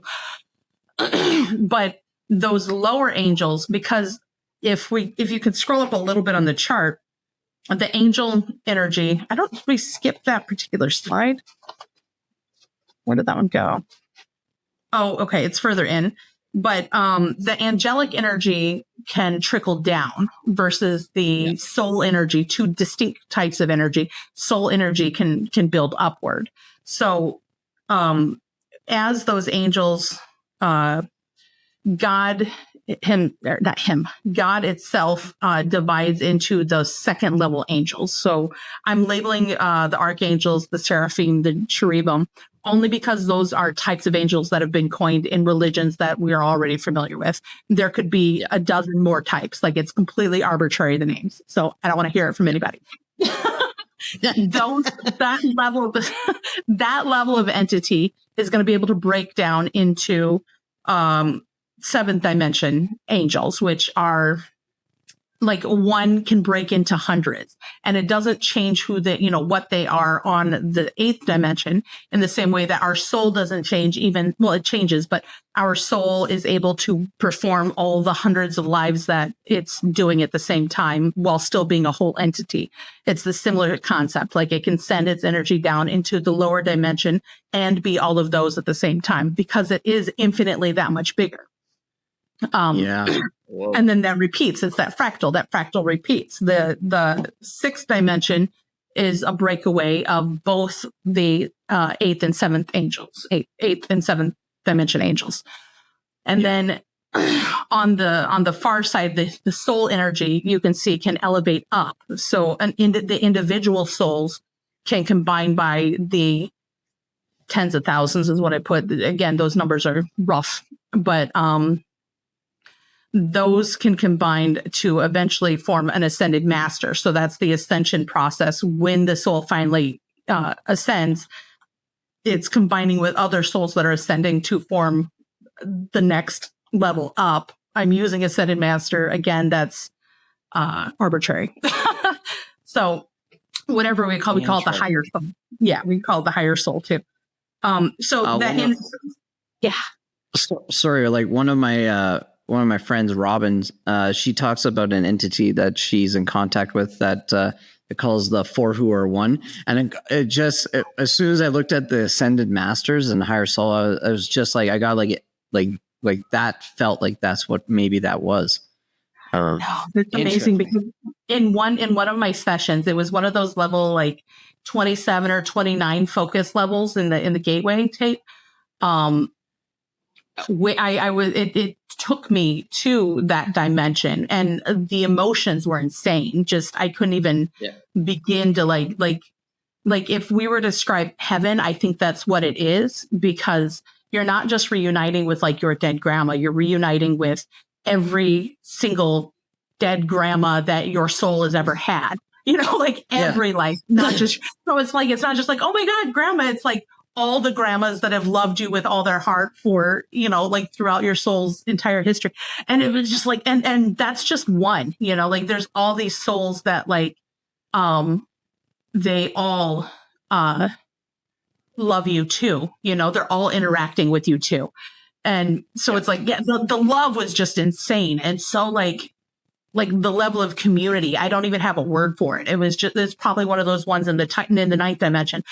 But like in that particular session, my soul, as my soul, turned to mist and joined the collective mist of what I understood is like thousands of others to form one large, I'm assuming entity like on that level. So like in one way, the souls are already a part of that, but until they're realized and ascended, they're not fully. But to me, that mist, that's like, that must be what people are seeing when they talk about heaven, they see the clouds, right? Like there's all these parallels to things people are describing. But in that, I got a zoom out view of it, and there were four of them. So when you say the four became one, I was like, oh my God. Yeah, there were four of them. And I'm under the impression that, I'm under the impression that part of this spiritual shift that's happening now, I said shift, not the other word. That's like, that didn't sound right. Part of the shift that we're experiencing right now is because either another one's preparing to form, making a fifth, or the one that like one of them seems smaller and less developed, and that one's coming into full formation. And so I'm not sure if there's four and once, but like in my, like in that, yeah. And in that, I got the distinct impression that this is like, eons. Like this isn't like small biscuit stuff here. Like there's 4 in all of, but these were the collectives of ascended souls. So yeah, I love that. Oh man, the affirmations. Damn. Yeah. That's really neat. That's really, really neat. Okay, so where were we? I don't know. I'm kind of blown away, to be honest. It's just I feel like I'm blown away every day of my life. Like it. Yeah. I get it. No, I love that you said that though, because it's like I receive all this stuff, but like when I hear someone else having a similar experience, that means something to me. Like I don't want to hear from someone telling me all of their knowledge, because like I feel like some of them are just doing it for profit, but like someone else who's genuinely meditating and getting in it, like having the same experience is just phenomenal. So cool. Yeah, it is. It's beautiful. Okay, so I was talking about those ascended masters on the same level of the 7th dimension. I got my chart that I'm looking at just because it's a little small on the screen. Yeah. So here's the sticker, is that when we sent angels to the 6th dimension, which we can label the guardian angels or the watchers, like this is where part of the Bible seems to resonate with what I've received. And the concept is they reach the 6th dimension, and as the Abrahamic religions say, some of them fell, up to a third of them fell. And the way it was described is a little bit different than how I've received or felt it happening, but they slipped into lower density emotions when coming to Earth. Like these are entities that are only made to exist on high, and they came to Earth and were exposed to emotions and fell into them the same way like we fall into depression. So they overwhelmed. Yeah. So right. And if you look at what they're describing, like in the Old Testament, these angels slipped into lust and jealousy, greed. They're jealous of the humans. They wanted to possess more. They wanted to, they slipped into a state of lack, basically. Like they wanted what others had, and states of lack are kind of in that 4th dimension. Terrible emotions for an angel to experience, pretty normal for us. And it's kind of like almost like the Greek gods. If you think about how like the Greek gods, like how terrible they, like if you actually like listen and like read their stuff, like what they did, you're like, it sounds exactly like fallen angels, like they, yeah. Mm-hmm. And that's actually, same conclusion I came to, because when they came, they shared information with humans, and they wanted to be treated as gods. That was kind of they wanted to be gods on their own right. And so like when we talk about the Greek gods having those kind of emotions, it's like, those are angels for sure. Those are angels being worshipped as gods, exactly like they wanted to. And then Prometheus. Oh, so interesting. I don't know that one. So Prometheus was the Greek angel god or whatever that gave humans fire, and then he was punished by Zeus with eating his liver. My mom had an NDE 2 years ago, and she kept getting the thing Prometheus over and over again, and it's been like a constant thing through the last 2 years. And then I've been watching Chaos on Netflix, and it's about the Greek mythology, but in modern times. And they keep, for some reason, Prometheus and the Greek thing has just been, it just feels exactly like this. Just it feels like it's like all fitting together for me. Good. That's good. I'm glad, because sometimes I feel like I'm insane. So I think that's part of I think that's like step one, is you think you're going fucking crazy. I feel like, and I still kind of feel that all the time. Like, why would I be the receiver of this? But again, that was already answered for me, I guess. You asked for it. I asked for it. Life is so weird. Yep. So yeah, the Greek gods definitely are the angels that are posing as gods. And then you mentioned how Prometheus taught humans fire. And that was one of the major, I guess, sins that the angels committed was they were, in order to be seen as gods, teaching humans knowledge that they're not supposed to have, right?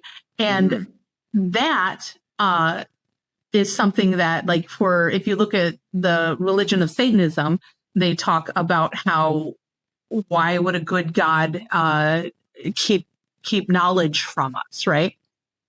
And the more that I like go into this, the more, and this is a fuzzy thing, so I don't have slides about it or anything, but it's like I don't even have it in full words. So like, you're gonna have to bear with me as I'm pulling it into words.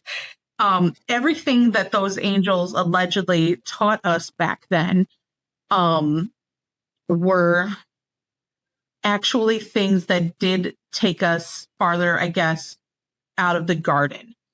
Like, if we look at how, and I'm not trying to put superiority on anything, but like if we look at how Native Americans lived when settlers first came here, then that might actually be more in line with what was intended for the human life, rather than building cities and going to war with each other. Like, all of the things that the angels taught were actually mechanisms that did cause us to build up to this point that we're at now, where we have to worry about paying our rent every day, and the electricity might get cut off. Oh, and the economy is doing this, and we got to cut your hours. You know, it's like all of these things that our minds have to juggle that keep us 100% keep us from just grounding and experiencing and enjoying and connecting. You know what I mean? Like, how are we supposed to stop and meditate when we're like, all of those things very much so chip away? It's like death by 1,000 paper cuts. And all of those things stem from the technologies that the angels gave us. And, you know, I enjoy my phone, don't get me wrong, but like, you know, we're paying how much to keep the cell phone going. And if we can't pay that bill, then the rest of our life it's like we're juggling constantly stressors that, you know, maybe life would have been better in the garden. There's so many people that are trying to return to the homestead for a reason. Like there's a calling in us. And so it's like, I feel like we would live more like hobbits if we had never had that influence in the first place. You know what I'm saying? That resonates like mad, because I've gotten essentially all those different downloads over the last 2 years. And I'm not the only one too. And that's the crazy part, because you see this super rise in homesteading and trying to build a farm, all this different stuff. And then trying to go back to basics. And it's like this, I got this one download where everything's going to be fine. It might look like everything's falling apart and everything, but that's all part of like the plan. And that there's this really thin line that we're weaving through. And it was like, there was like one opportunity to actually get to this other side where we're actually raising. And it always felt really counterintuitive about that. You almost had to go backwards in order to go upwards further. But now that you've said this totally makes way more sense now. It's just, you know, and what's like, it's funny that, like, I mean, I mentioned the homestead thing, but you came back to it and said in a better way. I'm definitely also, like, as I said, this spiritual thing that's occurring right now, in part is those angelic, the fallen angels getting their path to rise that's causing more chaos right now, because in human form, they're still highly intelligent, highly talented, and they're impacting everything because they're that. And if they choose to like take that righteous path, or not righteous, that sounds biblical, but you know, if they choose to elevate and are capable of it, then that's the mission complete, but they're going to cause chaos as they're doing it. And I really think that as those energies exit our dimensions, I guess, or physical earth, and I don't want to get into a place where I'm predicting things because I have no idea, but it feels like only once that's accomplished can we return to something like the garden. And I feel very deeply in me that the people who have got the calling in them to homestead is the very beginning of a wave. And I don't, and that energy, that calling that they're having to me is no different than when God told Noah to build the ark.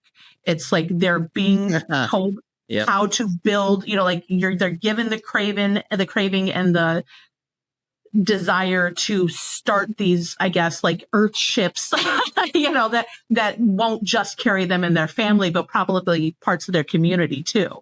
As things progress, because we're ripping off a giant nasty Band-Aid it's gonna hurt, Wow. Yeah. That's exactly what I got. And that you're going to be seeing these smaller clusters of communities starting to pop up everywhere that is outside the normal system. Everyone that you notice too that's wanting the homestead, like they all have high vibration, like they're connected at least enough to receive that and want to act on it. Like it's clearly messaging for certain chosen people, like ones that are resonating at the level they're supposed to. Yeah, totally. Yeah, no, it just, but like, okay, I feel like I'm being doom and gloom. So like the other side of those types of messages that I'm receiving also very much so give me relief that everything will be exactly as it's supposed to be. Exactly. The chips are already, like God's not going to lose in that scenario. And, and like, if you are called to do something, like I'm feeling like, I always feel like, what am I supposed to be doing with this stuff? Am I moving too slow? Am I disappointing? And I always just get back this affirmation that I'm doing exactly what I'm supposed to be doing. And it, and that, like, I don't know, it's kind of this concept that God already knows we're dumb and lazy, so it's like those, or the angels or whatever is guiding us, like they already know that. So that's a factor that's already been calculated before we were even born, it's just a part of it. But so and it's highly efficient. Highly efficient. Yeah. Yeah. And it doesn't just focus on one of us. Like, that's why there'll be like hundreds of us getting the whole thing, and then, or some of it or enough of it. And then you'll see like this huge, like wave of people doing the same thing.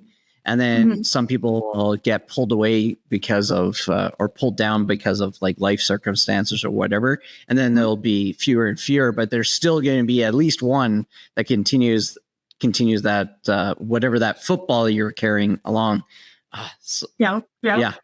Totally makes sense. Yeah. And just like we said earlier, like those tracks are laid down before we know that the train's coming. It's just, it's like, it's all connected in this, like, it's gorgeous. It's just gorgeous. Like I get really, I get like, I don't know. 100%. I'm so in love with. Right? Yeah. 100%. Yeah. It's amazing. It's really amazing, actually. We keep getting segued, but these are things that I don't have in slides, so we might as well explore them. That's right. I want to try to like bust through this one because there's not a whole lot left of it. So the fallen angels are having the opportunity to rise. We already discussed how they felt. The earthborn angels are here to assist. They both display in very different ways. I don't want to get into how like they're displayed but they have very different motives, so they act very differently. And then the human souls have the ability to rise and combine. And that's basically the full outline of what we're seeing here. I've acknowledged that some animals can definitely go into higher. There's nothing about this at the concrete line. There's lots of wiggle room. I put, I feel like we covered it actually. Like we're pretty good there. Okay, perfect. Yeah. Okay, good. Like there's so many conversations that come from just that chart. So yeah. And we'd probably be talking for like 15 hours.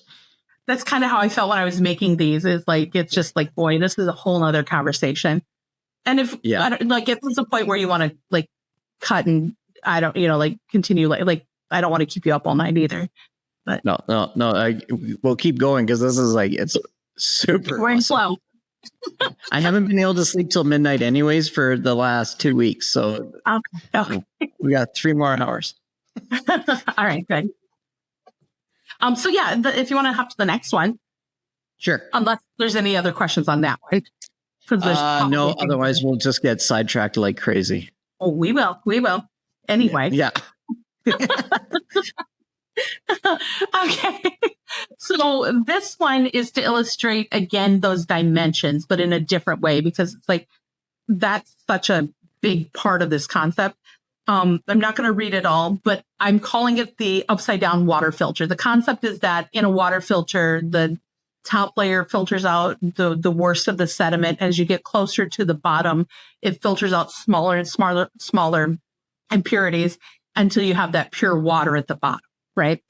And so you take that filter and you turn it upside down, and instead of dealing with water and matter, we're dealing with vibration. So the higher in the dimension you go, each dimension acts as a filter where you can't go beyond that one unless you're vibrating in that one.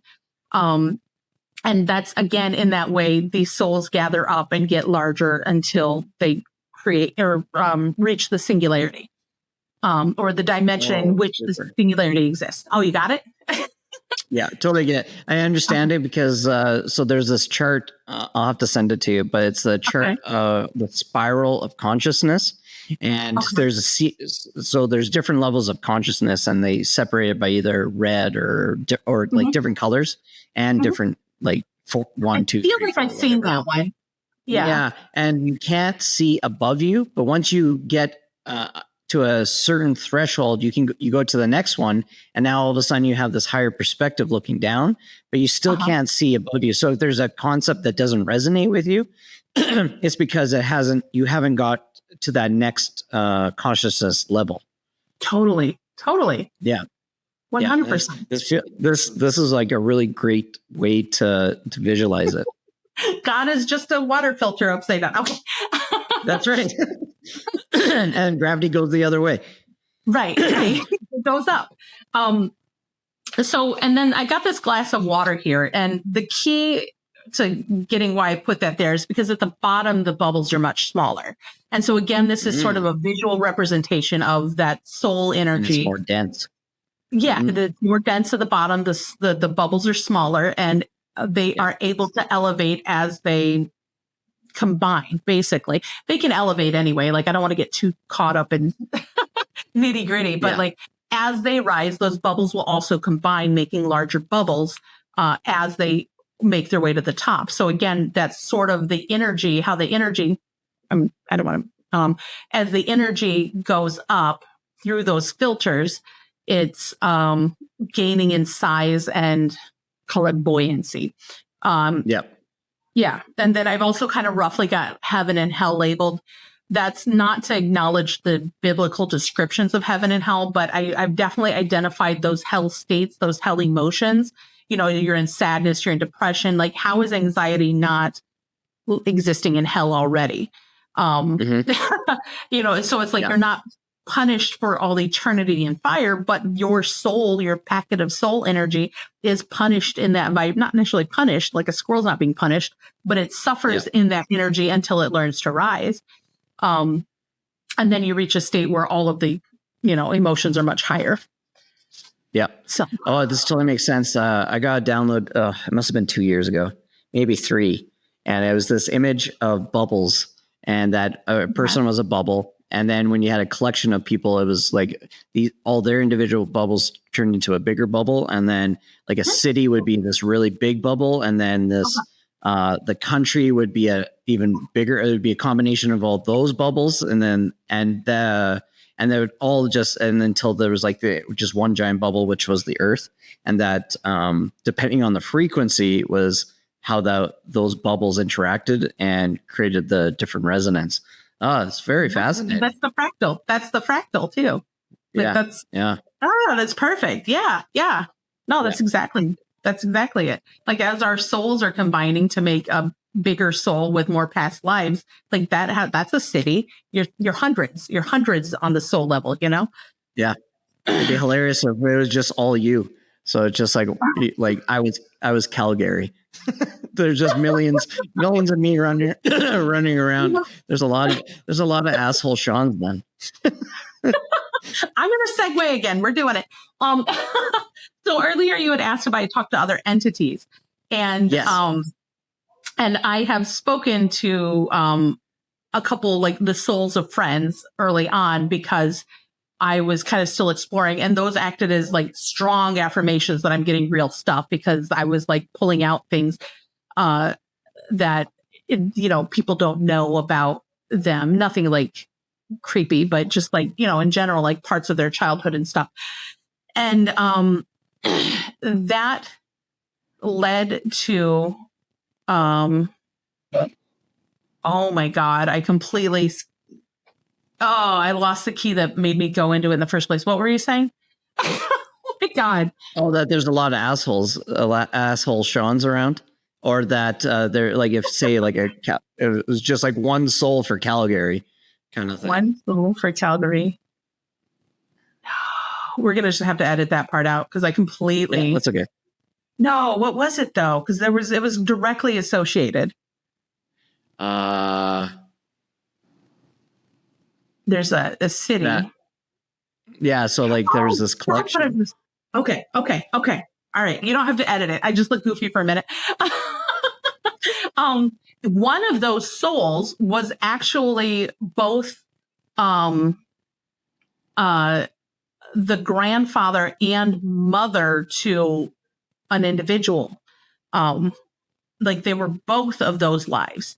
And I really struggled. Yeah. And I really struggled with that at first, because like, how can that happen? And that's when it kind of started to unravel that, like, oh, there's no time on the sixth dimension. They're doing all of these lives contiguously at the same time. So why wouldn't they be able to perform the same life, like two connected lives in someone else's life? And like with that realization was just this, again, like this beautiful, harmonious sort of like emotion of how much love that soul has to have for that other soul to be both, in this scenario, the one that causes the trauma and the one that coaches them out of the trauma. Like, oh my God, like I could cry thinking about it, but it was such a profound moment. But it's like, we absolutely could be the people that we're walking past in the streets. I don't know how common that is, but it is definitely within the realm of possibility, because I at least talked to one of them. Yeah. It's interesting you say that. So one of the videos I really, really love, it's a short story by Andy Weir called The Egg. Have you ever watched that yet or read that? Write it down. So what that one is, Kurt Segard, the YouTube channel, has a great version of it. But essentially what it is that a person dies and he goes to the afterlife, and God tells him that he died in an accident and everything, but don't worry, everyone back there is actually you. So everyone on Earth was actually you, and you were just experiencing every aspect. You were both like the murderer, the rapist, or the rapee, all these different aspects of yourself, which is really shitty when you try to, like, you have to like step back from all these really dark experiences. And then that he was like Hitler and like all this different stuff. And that you had to experience, in order to ascend to be like a mini god, you had to experience not like every single emotion and every single, like the lowest to the highest experience in order to be able to ascend to this godlike, like this from a child to an adult version of God. It's very neat. Huh. I'll check it out. That sounds really neat. Yeah. I mean, I feel like if I'm trying to assess that, I feel like it's God that's experiencing experiencing itself.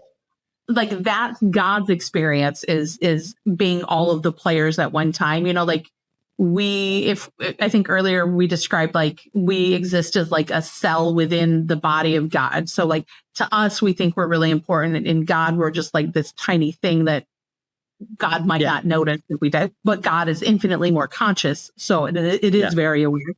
And so God, I don't want to call God it either, but God is very aware.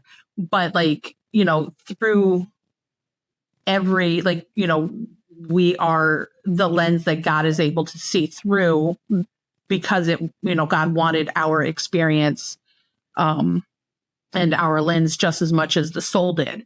So it's like, I see it from that angle where, I can totally see it from that angle that God is experiencing it all through each of us individually. Yeah, I don't. 100%. Yeah. I feel like that's a pretty broad like that's like I definitely am not making that one up. That one's been around for at least the egg, right? Yeah. It's like one of those like Buddhism, like everything. It's been like literally everything. Yeah. That we're the drop inside the ocean. It's but we're also the ocean inside the drop kind of metaphor. Yeah. It's like I struggle to say that just because I am like a cell in God, I am everything of me is of God, but like I definitely am not God, like like I feel like some people make that intuitive leap and it's not quite there. But very interesting. It's interesting too because I wasn't comfortable saying God up until like 2 months ago. Oh wow. Yeah, it was only like, I was using like universe and that sort of thing. to me, it's only been like the last little bit, so that's interesting. Oh, that's great. I think for me, because I was not raised in Christianity, I was raised on a reservation, and so like the concept of God in a traditional upbringing is, I'm not Native American. I don't want people to think that I am. I was just sort of honorary because I came when I was really little and kind of look it. So I don't want to confuse people on that. But the concept taught in a traditional Native upbringing is that all roads lead to God. So like people are given God according to their understanding, but it's also very much so that God is not as other religions might describe. So it's like, it's very easy for me to say God because I'm kind of coming through a filter that was a gentler version of God to begin with. So I can understand if someone was struggling with like their identity in Christianity, that like that might become a word you don't want to use. I don't know. I feel like a lot of people have that experience. So I totally get that, but I'm definitely not describing like the judgmental guy on a throne in the cloud. Okay. So this chart, were we good or were there more? No, it's good. I feel like I'm okay. All right. This is a chart that I made up for people to use. So we've got this chart in a Google Drive that you're going to link in the comments, right? Or description, somewhere wherever YouTube links get linked at. So you can find these images. Down below. Yeah. Right. And click like while you're there. Exactly. It's smash that subscribe button. Yeah. Oh no.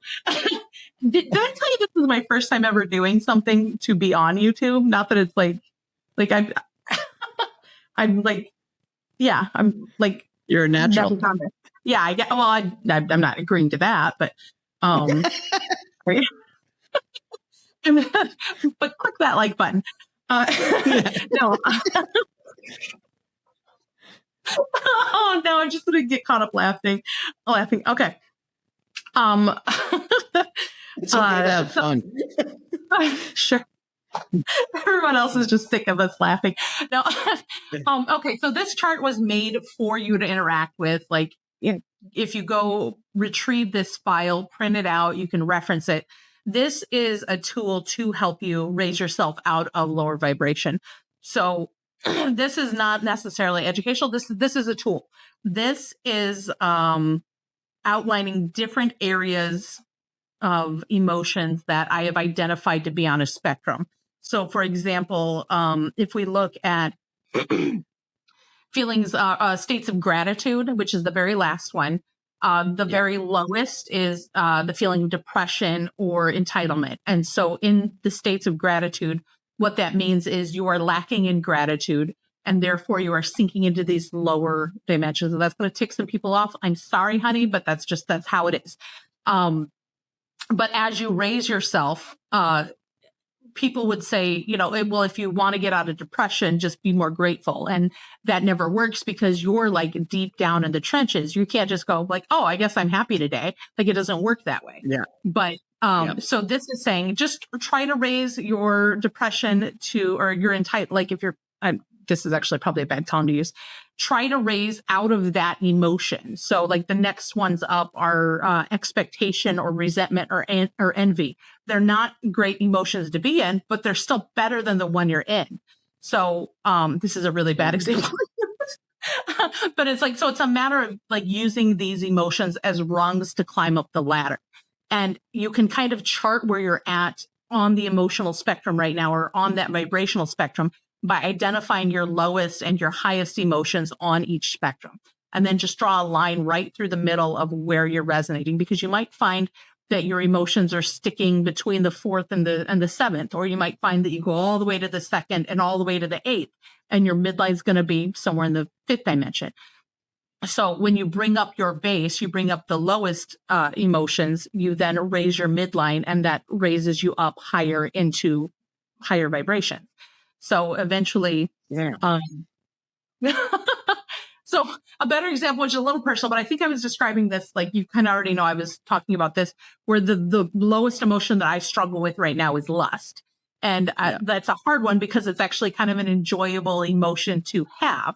But it's also a state of lack. Like you're in a state of lack, or you wouldn't be having that emotion. So it's like in this scenario, I've got that under the supplemental emotions for romantic partners, which I have attached to family, because eventually your partner becomes family. So they're kind of half there. That's the 4th and 5th columns there for people to try to find it. So if lust is what I'm struggling with, I need to transmute that into infatuation. Can I just focus on the infatuation instead of the lust? And can I raise that to a point where I'm feeling love for this person, which could be not necessarily familiar or romantic love, but just a form of love that takes me out of feeling those, like making them just about that, I guess. It's like each rung is intended to take you just a little bit further from that low emotion. And then that brings your vibration up. So, yeah. It's okay. And then this super interesting. Oh, sorry. Sorry. This is like super interesting because I was literally looking at the states of gratitude. And I remember, because I've been going through my past with with this podcast and everything, and like doing this, the survivor's guide. Like I literally can see my this, and then going to depression, and then I moved into expectation, resentment. I went all the way. I remember feeling all these different things as I was going up, and then there's some things like feelings toward self and stuff. Like I'm still low down on that stuff, but then I have like on over here on levels of reliance, I'm like optimistic. So it's like all these, you're up and down all over the place. It's super interesting. It's like filling the cup game. Sure. Yeah. Oh, I love that. No. And I'm just like, I'm hoping this is a tool so people can identify where those things are lacking. Because you're not gonna reach nirvana if you don't like yourself. Like it's like, or if you're not able to forgive other people, like all of these things eventually get you to that highest, those highest emotions. Like you can experience it temporarily, but only when you're not feeling those other emotions. That's what I should say. But, and what you're kind of saying too lends to, the other thing I was going to say is this chart is also useful, or intended to be used for, alchemizing or transmuting negative past experiences, your trauma, because you can through the lens of just that trauma identify the emotions in that trauma. And maybe they don't all apply, but that's another another way to again intellectualize the emotions you're having, and then just consciously choose the next one up. Yeah, well, and it's interesting because, like when you're really deep down in it, you don't actually have a very good, and especially our culture, unless you actually like went into like if I had this, it was hard to label what emotions I was feeling because, as you're first awakening, it's really difficult to sort all the shit out. Yeah. Because it all feels like crap, or you'll have this temporary like high, but the fidelity of the different emotion is like it's not there because you just don't have the vocabulary for it. If you don't have the vocabulary, then you can't identify it, and then it's just hard. So you need this is fantastic for just being able to identify what you're feeling for certain things. Good. I hope so. You know, and it's like, I think I was laughing with you too about how I'm really bad with emotions. I don't know when I'm stressed out. And so like I find it ironic that like I'm getting the orders to create to create a chart like this when I'm so ignorant of my own emotions. But yeah. It's that paradox. It's always a paradox. Right. Okay, so yeah, go get this file, download it, print it, keep it on your fridge, or print a bunch of them so you can track your midline or whatever. But this is a tool to use. And then in that folder too, we're not going to go over it here, but in that folder, I've also got two other documents that are glossaries that explain what all of them, but it explains especially some of the more foreign terms like agape or like I'm using descriptions from other language, satori. Yeah, right. Like those are. So I got definitions too. You can pull that as well. Perfect. All right. All right. So this next one, we really covered this already, but it's showing a visual representation of how the angelic energy comes trickles down versus how the soul energy builds up. And I'm really stressing on this slide that these are words I'm using to describe that kind of energy. So not to necessarily be caught up in what we expect those energies to be. But that's also, I'm not saying that the angels feed the human soul, like is a stalactite feeds water to the stalagmite. That's not relevant. I'm just saying one grows from up, down, and then the other, it doesn't grow down. It has the ability to go downward, and then the other one grows up. So that's it for that. Yeah. No, it totally makes sense, especially after we've talked now. It's just, Okay. I was like, this is kind of not necessary now, but there's the visual. Okay, so this slide here is something that I would encourage people to just kind of look at and read themselves. But what I've got here is outlining how so many different religions or so many different people through history have had 6-dimensional experiences. And then religions kind of base around them. And the main takeaway from this is that from what I've experienced, all of the religions seem to have very deep truths to them. But then they get muddied because we're stacking on culture and religion and humans. We're stacking human stuff on top of it, and that kind of takes it a little bit from what it was, whatever it was. And so, but this is also kind of why if most religions are right, it's because most religions are resonating in people in enough to make them be sure that is the religion. And the reason it's resonating with them is because there's enough truth in them for them to resonate. But I find that most of the religions, and I'm not going to say all because I haven't, I really kind of grew up in a cultural pocket or bubble myself. So I've learned about the Abrahamic religions through the course of this over the past year. So like, that's the extent of my knowledge for other religions outside of what I was raised in. But my belief or what I'm sensing is that most religions can take people to the door, but they don't let them in. Like it's enough to give them enough to resonate. And their experience is profound. Like you meet people who have these beautiful, like, experiences about having been born again, like it's incredible. Clearly they're elevating because of that experience, but it also puts them in a state where they already feel they know truth and they're not going to be open to anything beyond that. So in some ways it might be holding them back, maybe not, maybe that's all the elevation that they were supposed to receive in that, life cycle to begin with, but it's like, that's kind of the concept there. But I got here an illustration that I just had ChatGPT make of an energetic outline of an angel.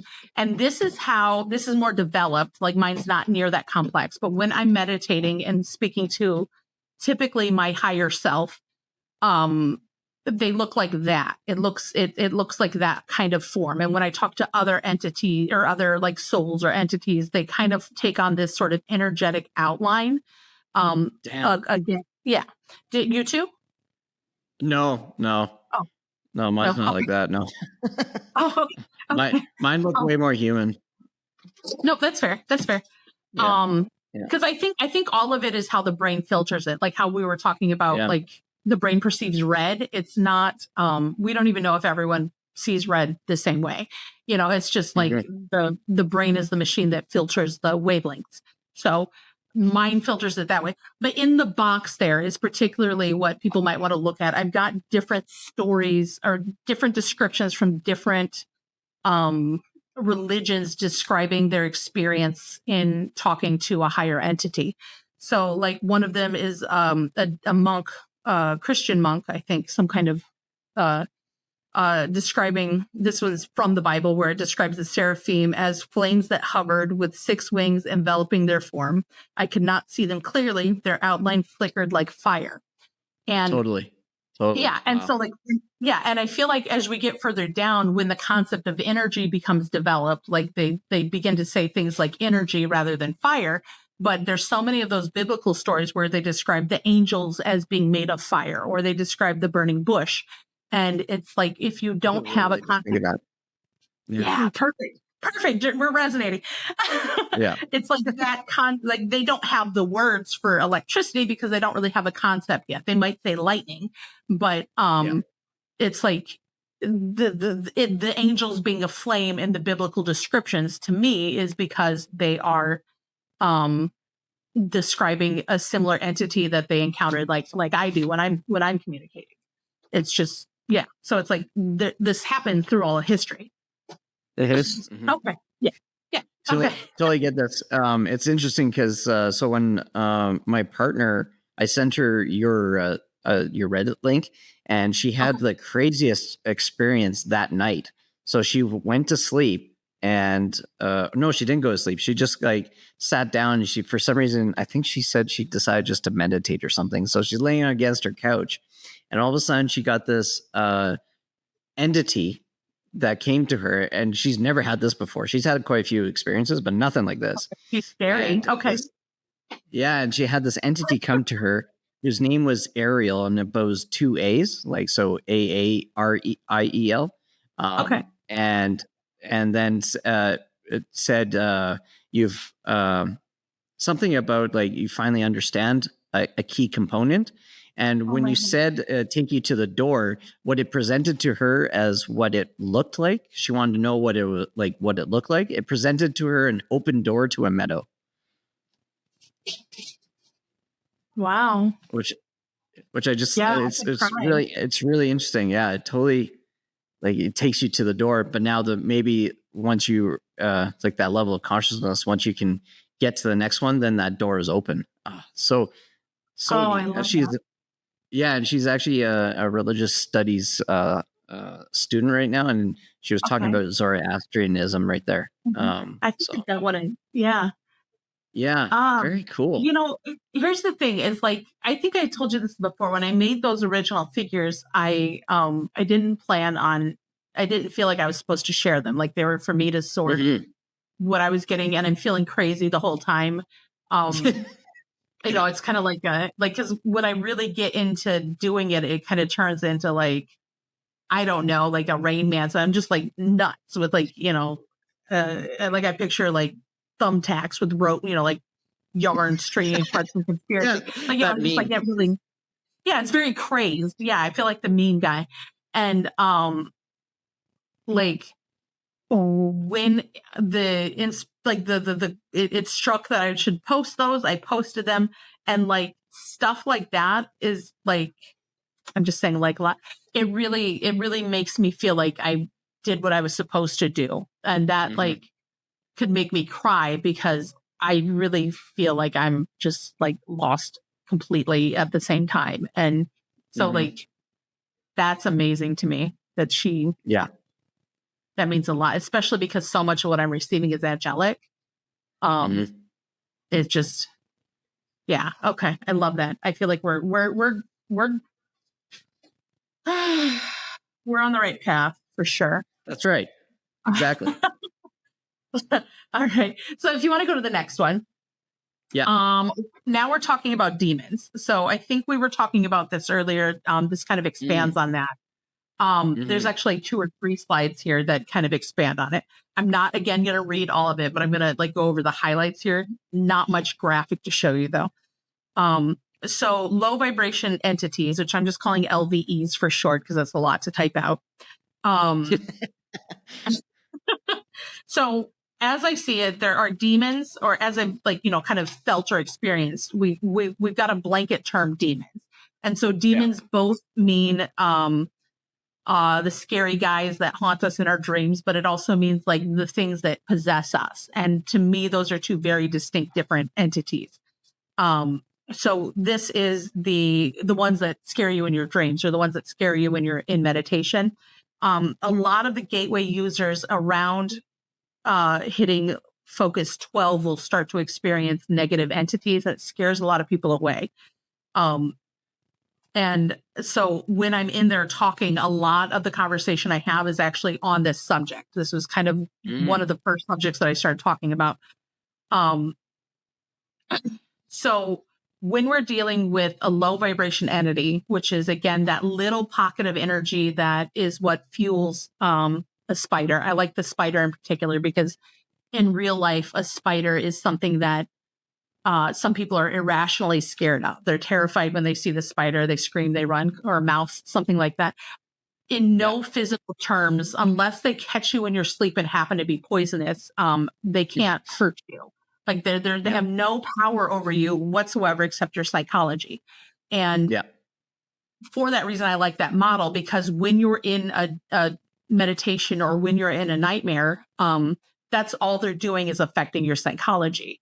And they have no power beyond that. And so what they're doing is not intentional. It's because they're low vibration entities.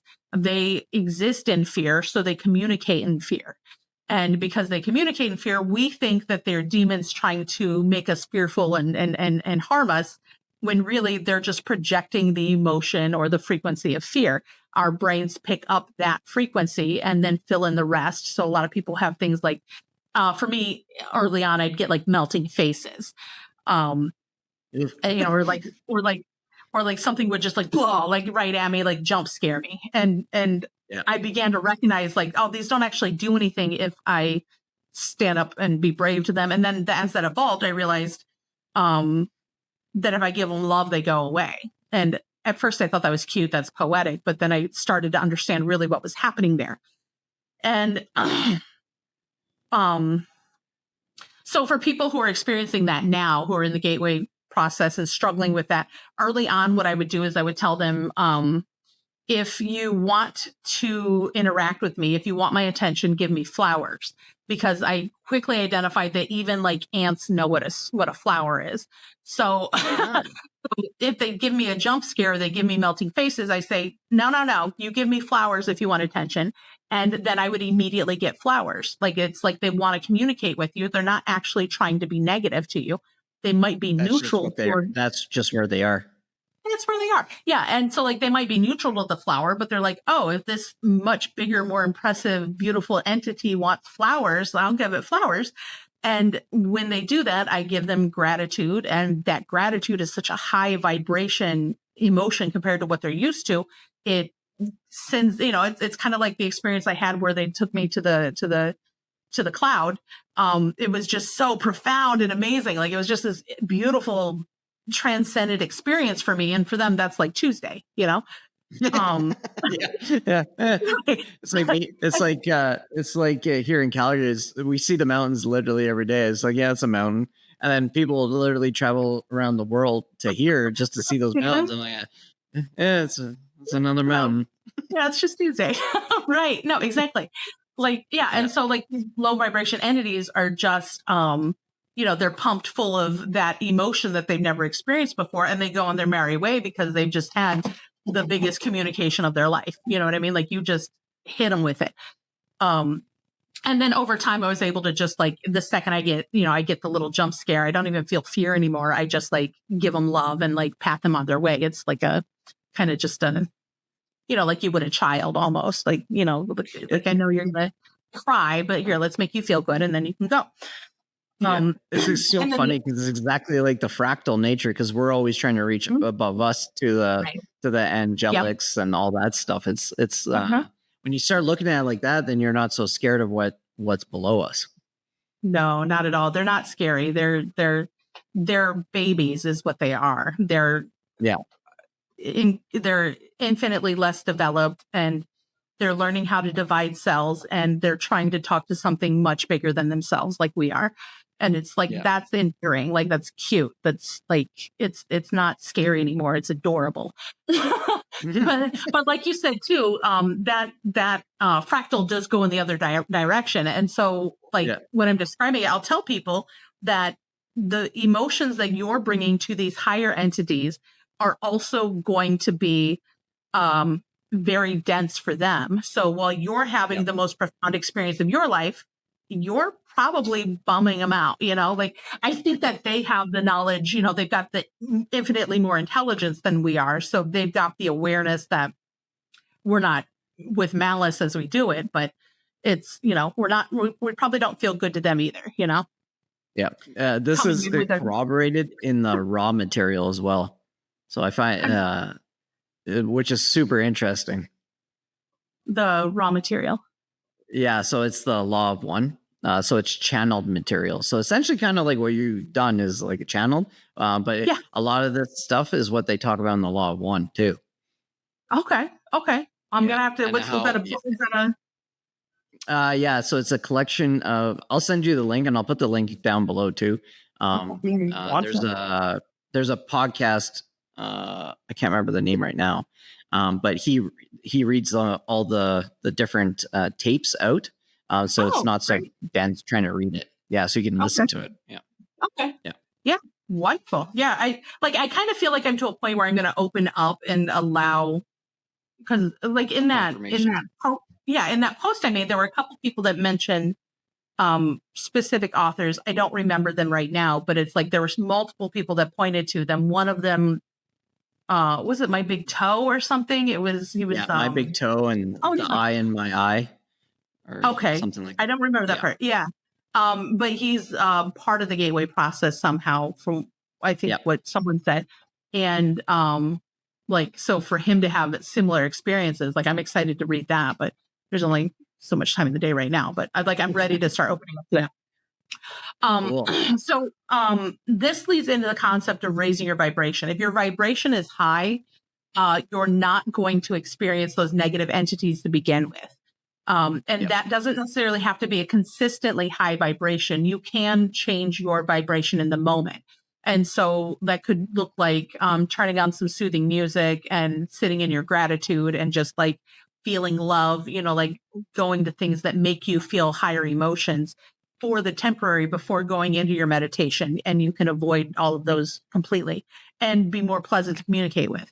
So, and I do feel like your level of vibration when you go into those communications directly affect how the entities interact with you too. Like I can definitely tell when I'm lower or not based on how much they're willing to communicate with me at that time.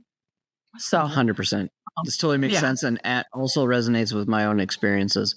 Because when I was having negative experiences, I was in a very negative, dark places from when I was a kid all the way up until even almost a year ago. And now all my experiences are nice and loving and totally different. It's like a totally different thing, but it's like matched my vibration too. Very interesting. Well, I kind of it feels like that at one point made me question if any of it was real at all, because I was just having experiences that kind of reflected how I was feeling at the time. But now I'm completely sure that what I'm receiving is not coming from within. But Or if it is, it's not. It's not my imagination anyway. If it's the everything bagel, then the beginning is the end. So it's in you and outside of you all at the same time. It definitely. I forgot about the everything bagel. I'm gonna make a t-shirt just for myself. That's so funny. Okay. Yes. Okay. So another aspect of these low vibrational entities is that they will kind of glob onto you, not just in meditation, but just as you're experiencing life. If you're in a low vibration consistently, they're going to sort of dogpile on you and drag you down further. And again, this is an intentional thing for them. What they're experiencing is another low vibrational entity, you, that is on the level it can communicate with. So it senses you. And then you actually feel really good to it. So it's glomming onto you, having the time of its life because you feel great. And I feel like this aspect, because one part of what people talk about that does not resonate with me is the concept of loosh, where the demons feed off of your negativity. I feel like this is where those quote demons are feeding off of you, but they're not feeding off of you for your fear. They just happen to make you feel bad as you're making them feel better than they ever have before.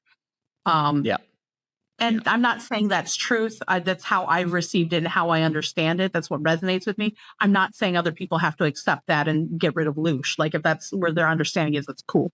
But that's how I'm operating in it. I'm pretty sure this is one of the experiences now that you've explained this that I had where it was like a brain slug was attached to me. Yeah. And I pulled slugs off people. Yeah. Oh, okay. Yeah, and when I do my meditation, I visualize my soul, like my soul and energy as it's a white sphere. And I have to pluck every once in a while. Like I should probably do this actually probably like either tonight or tomorrow. But I'll have to pluck these little black slugs off my my white pearl ball.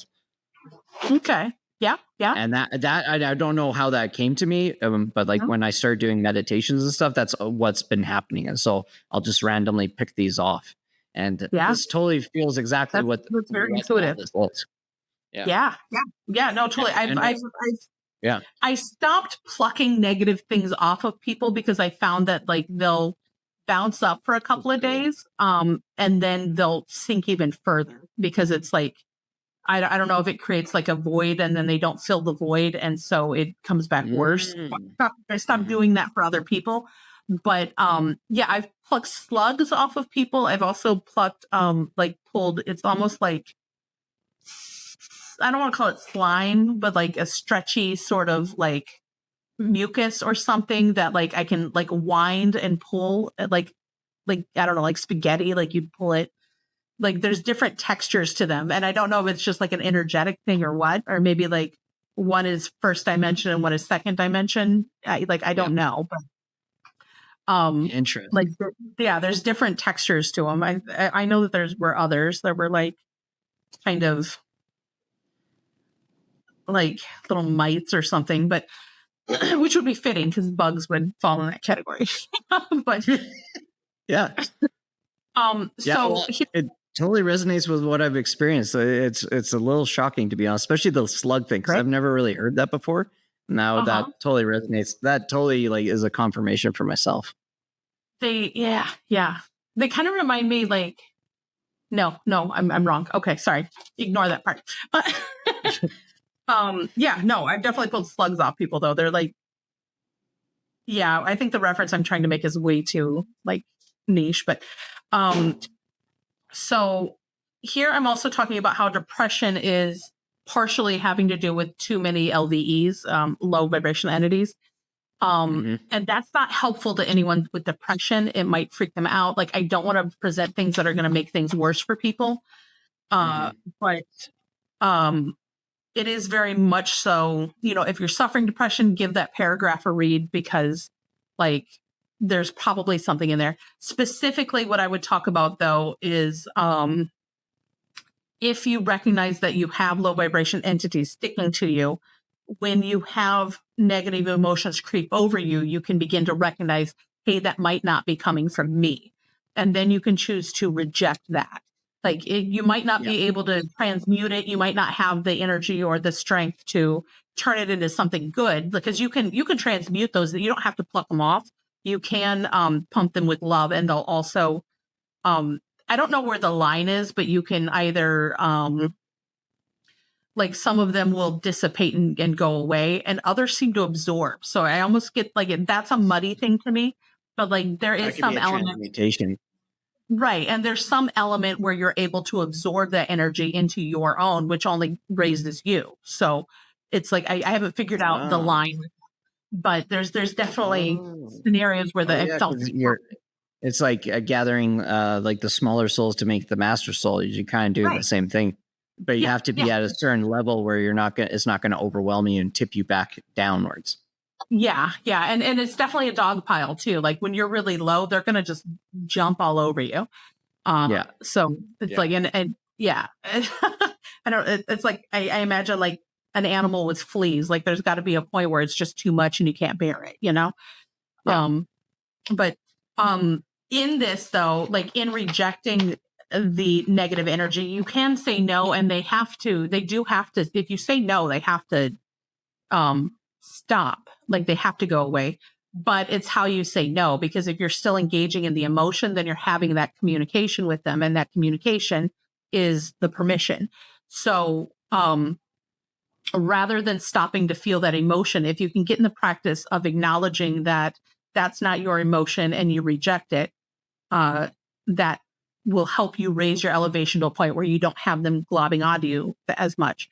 And so in here, I'm recommending a meditation technique where it's not even meditation, but it could be. I'm calling it the swipe meditation, where like, say you're driving to work, you've got that 5 or 10 minute window.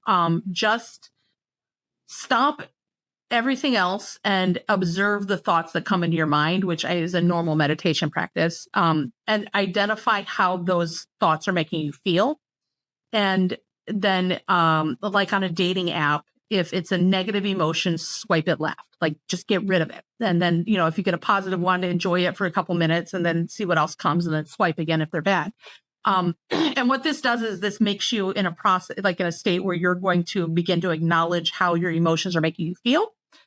And you'll find that you start doing that in your daily practice, even when you're not intentionally doing it. And so that then begins the process of you rejecting those negative emotions without feeling those negative emotions.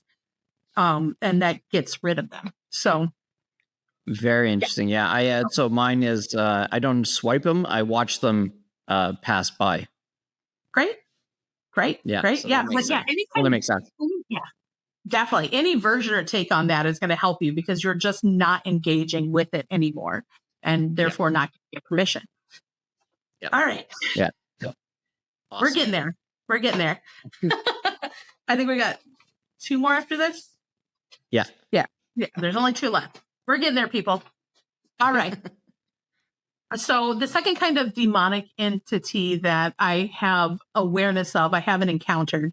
So, all of this, like how they behave, is a little fuzzy to me, but is the disembodied angelic energy. And these are the entities that take possession of people. So where I was saying there's 2 different kinds of demons that I can sense. There's the slugs, and then there's the ones that are much more powerful, much more intelligent, that possess the human. And so they're not, I don't like to call either of them demons, because they're both, you know, unique things that, you know, are very different. Yeah. So in particular, this is the energy of the disembodied, angelic energy that fell. They're the fallen angels. By disembodied, I mean, they're not the ones that have been born into a human cycle to try to elevate right now. Those ones act very differently. Whereas these ones, to start with, have to have some kind of malice towards humans to want to in like to take over the body in the first place. Not all fallen angels are on the same level of negativity. Like, like fifth dimension emotions are negative for an angel. So some of them could be walking around looking pretty, enlightened because they're not in the deeper trenches of it. But this negativity that they experience is very similar to a human being depressed again. So they have the malice or the hatred to want to harm the human. They are also, that energy is still very intelligent. And my cat is, hey, sorry. Like I know the mic can hear that. That energy is very intelligent. It's very talented. So the best example of that you can see in Hollywood, where someone displays incredible talent that seems to appear overnight. Like they were kind of talented and now they're like massively talented. And, their motivations will kind of change. I'm not going to say names of anybody, but like these can kind of be spotted where they're, oh, wow. like you could like, so I think, I don't know if I said it earlier, but the angels that are born into human form for rising, as well as the angels that are taking over humans, like the, I'm forgetting the word right now, possessing the humans. Both are drawn to places where they can find fame because part of their original energy is still very entrenched in the idea of wanting to be worshipped as gods by humans. So they're drawn especially to places like media and Hollywood and LA and Hollywood's in LA. Right. Yeah. Well, the politics are something different. Some of them are there, but I'm not going down that rabbit hole. But yeah, no, you're definitely right. There's like, that's a whole different, that's very real, very real. Yeah. And also causing chaos. When they give up that body, does all of a sudden they look extremely old because they've been used so much? They actually, I feel like they age incredibly poorly even while they're inhabited. And continue. Yeah, they're still in it, but they look miserable. They look horrible. Very different than the earthborn fallen angels who seem to actually stay kind of beautiful, even in their older age, because that's a more organic process. But like the ones in possession are constantly fighting for control and wreaks havoc. And so, they age terribly. They almost look like their flesh is just like barely hanging on them. Like they almost look like animated corpses near the end. I feel like you see some of that in royalty too. Just saying. And then they also, I'm trying to think how to put it into, because I wrote it on here. They will change the body. So they're not used to being in a human form. And so they don't have regard for the human form or even a full appreciation for it. So they'll do like intense modifications. Not to say that everyone who's like cut their tongue is a demon. That's not what I'm saying. But like they will tend to do very extreme things to the body. I kind of feel like part of that's how we're getting all these big blown up lips and like, they just go so far that they look inhuman at some point, but then also there's like that other element where they just look like they're animated dead, and that's like at the end of it. But I'm sure people can think of some. and then the other trait there is that a lot of them will openly talk about their alter ego, which is when they're allowing that possession to step forward and take the lead to perform. And so like, that's a very easy tell when they talk about their alter ego. I think there's quite a few celebrities that are very open about their alter ego. I will name one, only because I'm celebrating this one. Eminem recently dropped an album titled because I don't want to be in a position where I'm liable for something. This is all for fun. Yeah. Uh, Yeah. but and I also don't want to, like, if someone is fighting this battle, I don't want to put them in a position where it's going to make them not win. Like, I want people to win the battle. Yeah. But so Eminem recently dropped an album called The Death of Slim Shady. That's him talking about his alter ego. Right. Yeah. That to me looks like he has successfully fought his demon, gotten rid of it, because, and I don't want to like diss on him, but it's like the album is not near as good as when he was possessed. And that's like, but it's like beautiful in its own way, because it's like, good for you. That is just a human using human talent and doing amazing things with human talent now. But like, he even put out a video, which I partially watched. It was hard to sit through, but like, I want to sit down and watch it, where he is having a conversation with Slim Shady. And it's like this back and forth exchange. And it's like, to me, I'm just reading it as like, this is a human talking to his demon.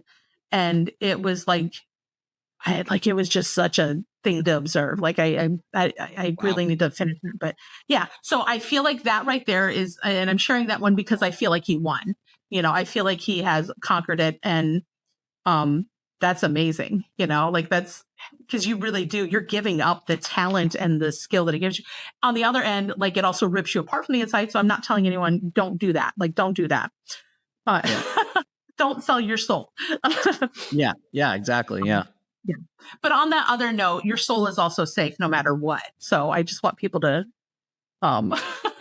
like whatever happens here on Earth, your soul, they can't take your soul. You'll be back anyways. You'll be back anyway. There's that. They can definitely prevent you from being successful in this lifetime, and they can lower your vibration for sure. But they're not gonna, like, your soul will always be until it's ready to ascend. 100%. Yeah. Okay. So the fallen angels, this is the other takeaway from this slide, is that the fallen angels are still angels. They, like, we want to look at them as like they're evil, and really all they've done is fall into the same emotions that we have here on Earth. It's just they're much more powerful and much more intelligent and skilled, so they're using all of that excess skill while being hateful, so that makes them much more than we are when we have those emotions. But they're only guilty of what we're guilty of every day. And we talked earlier too about how God loves. God is not condemning. And so again, part of this being born into Earth process is to allow them that redemption to raise up. And I think that that's a huge part of, call it the ascension process, or what does the Bible call it when all the people lift up and leave the earth? The rapture. Yeah. To me, it's kind of like we're in a beginning phase of rapture. I don't know if that is going to embody physically for humans in our lifetime, but it's definitely happening for the angels already. I think this is like, I think it's a psych. So it's weird you say this, because I've had this, I had this discussion, I think it was a month ago, and I swear it was like a download where this is just one of many raptures or harvests or whatever it is. And that, we're like the ones that are right here, right now, like as humans right now, are the ones that didn't make the last cut. And so now we're like, again, this close, like we're like right there, right before the next one happens. Yeah. And it's happening. It's definitely happening. Yeah. Here's the other part of it, though. It's like we've got a whole multiverse. I'm not getting into multiverse, but like there's this whole other aspect where, as like, and this is muddy for me, but it's like if you achieve a level of like higher vibration, call it enlightenment, or reaching, a state higher than ever before, all of your past incarnations, because your soul is doing that at the same time, all of your past incarnations are also experiencing that at the same time. So it's like the history goes back, the multiverse goes back and rewrites the story for each one. And then that rewrites whatever that entails up to your current perception.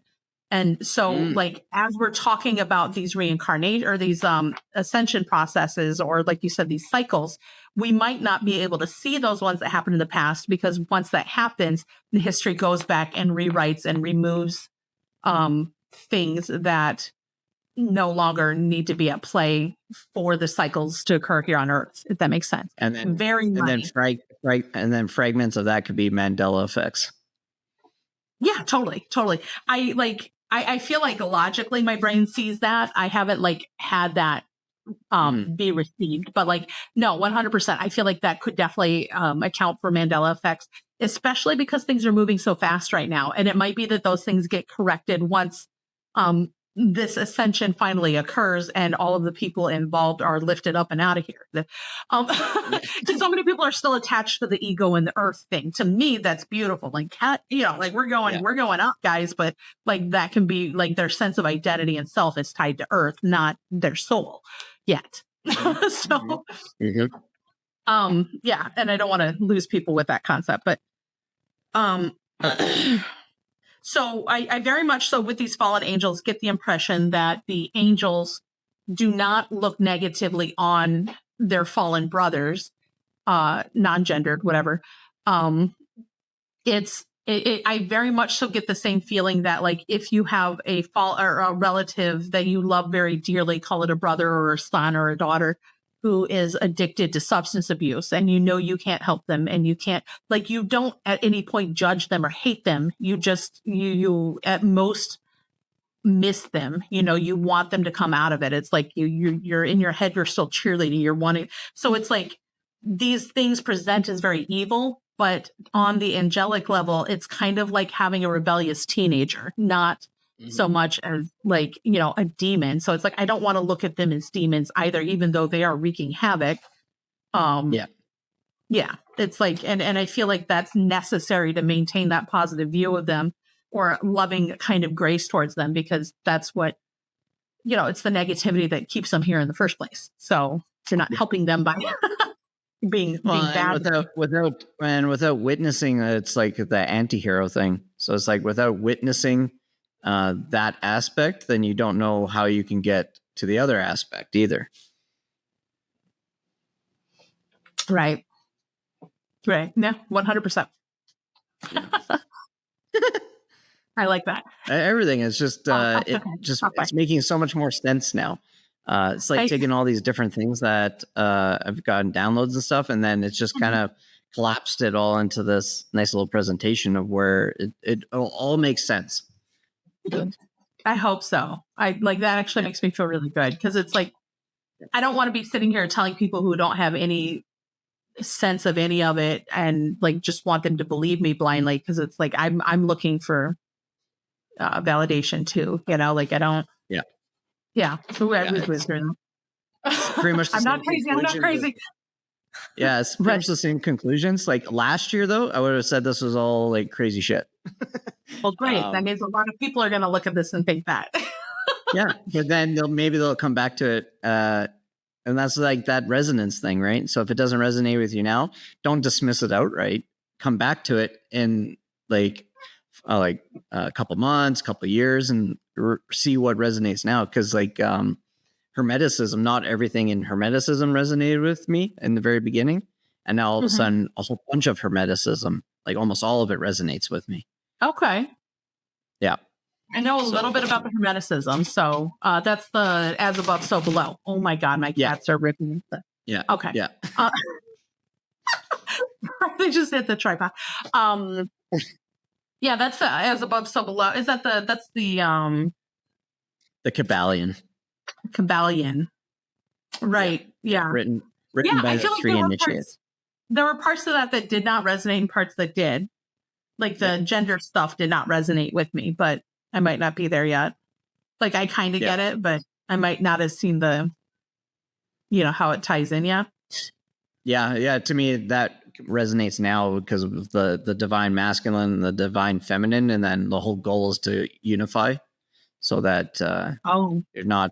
Yeah. So like you're because each of us, we have like a masculine and feminine, and then we present one way or the other. And then the whole goal is to get them in balance with each other. Okay. No, that makes sense. I think when I first, because I think that I ran into it and skimmed it, like, within the first 8 months or something. It was like kind of when I was exploring other things. And I think that one in particular was more because I dismissed it as like, there isn't any gender in the 6th dimension or above. So like, why are we trying to apply like a human concept to, it's kind of like, and this is not to criticize anyone, but like when we talk about like visiting palaces in our mind and there's like stairs and I think one person talked about how she had like this kitchen and I'm like, it's cute. Like, I love it. There's nothing wrong with it, but it's like, I don't have feet when I'm meditating. So it's like, I don't get the stairs, but, but like, it's not, that shouldn't diminish anyone else because like visualization creates the energy, which is very much so part of the communication. So like, it doesn't matter what you visualize. It's what you feel as you're doing it. So, 100%. yeah, definitely not diminishing any of it, but it just like for me, it just didn't quite land. But I think there was like the beginning ones did. Like I felt like the beginning ones did. I just can't quite remember what they are now. Anyway, okay. I'm gonna need to revisit it. It probably just is very loud for me now. Like you said, you come back to it. Yeah, I do. And then that's what, like, if this doesn't resonate with people, it might in the further down the road. Yeah. Great. Here's hoping because I'm not trying to look crazy. Okay, so this last slide's talking about ghosts, which is akin to demons, but not really. But so the takeaways here is a concept of trapped energy. So I would like this slide kind of starts out talking about how when you experience trauma, a part of your energy gets trapped in that space and in that time. And so, right. And so when we have those memories that we continually return to, those traumatic situations, or it could be an embarrassing situation, something you regret, like it's somewhere where you've trapped negative energy and that negative, it's not that part of your soul that is trapped there is calling you to come back and reclaim it. It's a bookmark in that, like, hey, I'm still back here. Come get me. But every time we visit it, it makes us feel nasty because it's a very negative, dense packet of your own energy that needs to be transmuted and reabsorbed, which is difficult for people. And so this leads to this concept too, where I said part of depression is having low vibration entities attached to you. The other part of it, both depression and anxiety, have to do with you having bits of your energy trapped either in the past for depression or in the future for anxiety. And so like, thank you. So you have to go and reclaim that energy because if you're not, the more energy you have trapped in other parts of the timeline, the less you have for the now. And that makes you weaken. So you can have a very high vibration as you're walking around, but because you're walking around with such a depleted amount of energy left that's not trapped in other places, you're still weak and you can still be influenced by other negative entities and you can still be kicked down quicker. You're less resolved on your feet. You're more prone to mood swings, things like that. And so it's a process of going and reclaiming and realchemizing that trauma. And that trauma very much so is there because we're supposed to do exactly that. We experience the thing, we as a whole elevate because we have alchemized the situation and are higher for it. So, when you don't do that work, you get stuck. And then, let me see there. So this energy, when it's stuck in the past or in other places, can get stuck into places or people. So if one time I was talking to a young lady who had been SA'd by a relative, and we were on this topic of ghosts, and I was explaining how like a ghost isn't necessarily a dead person. It could be someone who's living who has their energy trapped somewhere as well. We just assume they're dead. Yeah. And in the course of that conversation, she's like, so wait, I have this experience. Does that mean I have a ghost walking around? And I was like, well, I don't know, maybe. And and she's like, would it be where it happened? And I was like, I mean, that's where I would look first if you're trying to find it. You don't need to find it. You just need to, re-alchemize it. But then it struck me and I was like, wait a minute, how has this person been in their life since then? And very quickly, she's like, oh, he's a mess. He's addicted to drugs and he's constantly hurting himself and he's trying to kill himself all the time. And I was like, oh, so, okay, that's where your energy's at. Your energy is attached to him, lowering him in such an incredible way that he's barely functioning anymore. An LVE. Wow. Yeah. Your energy is someone else's LVE. In that, you could call it a curse. Your energy, you've used your energy to curse that person. And that is constantly dragging them down. So your energy can go, and some people might be excited. In her scenario, she's like, well, good, I'm going to leave it right there. And I was like, well, you were weaker before. I get it. But her energy, as long as her energy is attached to him, it's not helping her. And she's also going to continue resonating in that low vibration until she alchemizes it. And acts as an anchor, unfortunately. It's an anchor. You're constantly tied to that person if that's what's happening. And so that trying goes to cut that cord you where you get attached with people. Right. Yeah. 100. Yeah. Perfect. I didn't even think of it that way. Yeah, definitely. Yeah. And so it's like, you got to pull that energy back, or you can leave your shard of energy haunting this person, cursing them. And so that leads into all kinds of things like how, witches would curse people as they're being burned at the stake. Is that real? Yeah, it definitely probably could be real. But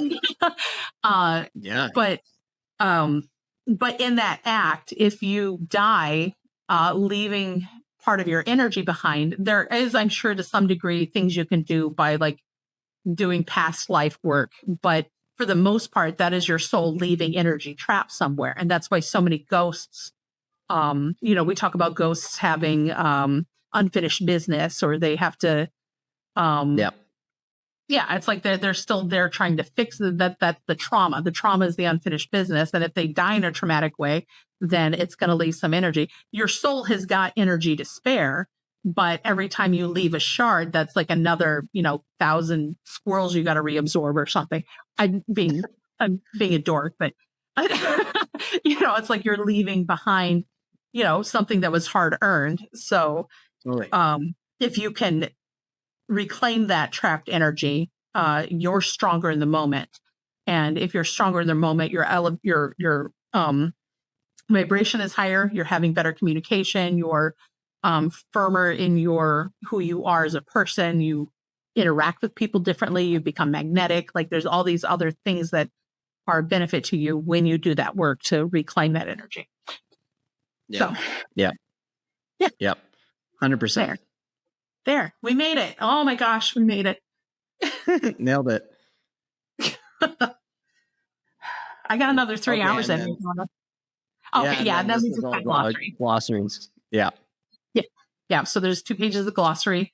I kind of talk about how any kind of love below unconditional love is conditional. So these are that's important to recognize how you're loving the people around you. And that's an easy one to fix. You don't have to be close to someone to give them unconditional love, but you can choose to love them even though, rather than hate them, because that raises your vibration. It's not even about that. Yeah. And then the other one is love them despite them. Yeah. You can love them genuinely. Like the angels are loving the fallen ones right now.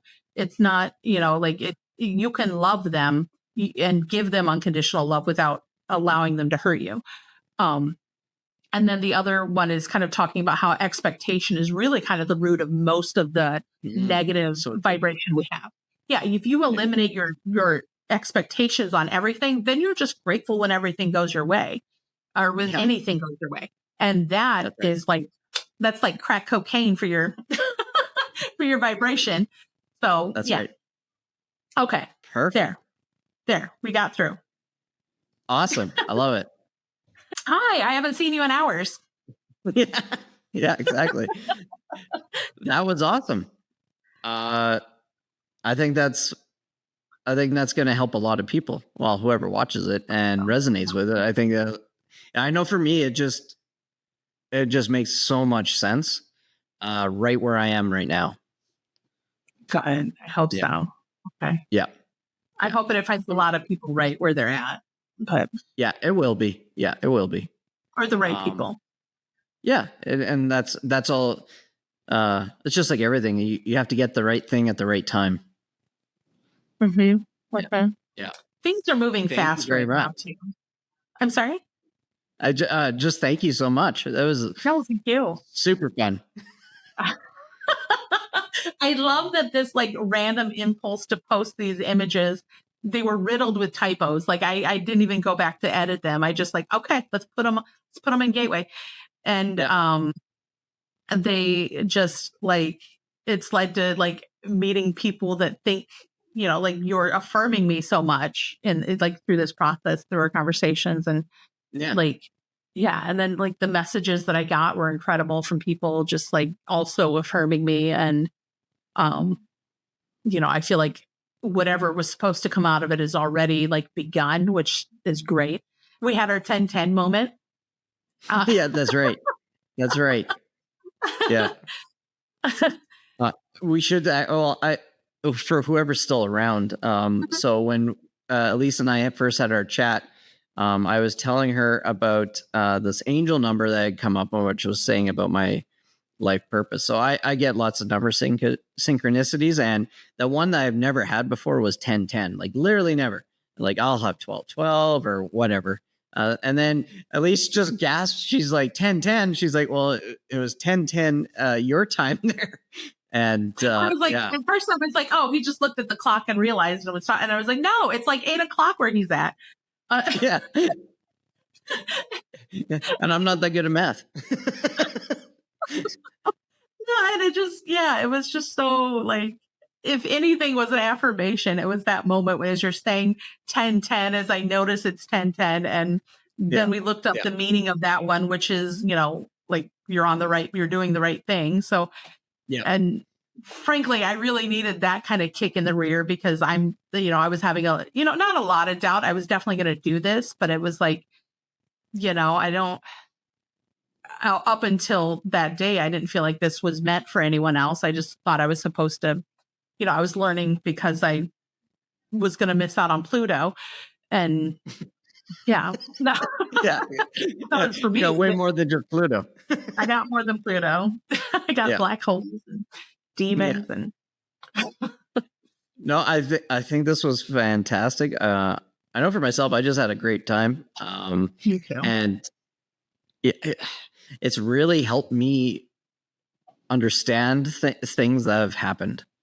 And there's always been some things I was like, what the fuck was that? Like I can understand like Bigfoots or aliens and stuff, but the slug thing, and I was like, is that an energy thing? But then the LVE thing, like totally makes sense now. Same with the ghosts and everything. Yeah, totally makes sense. It makes them a lot less scary for sure. Yeah.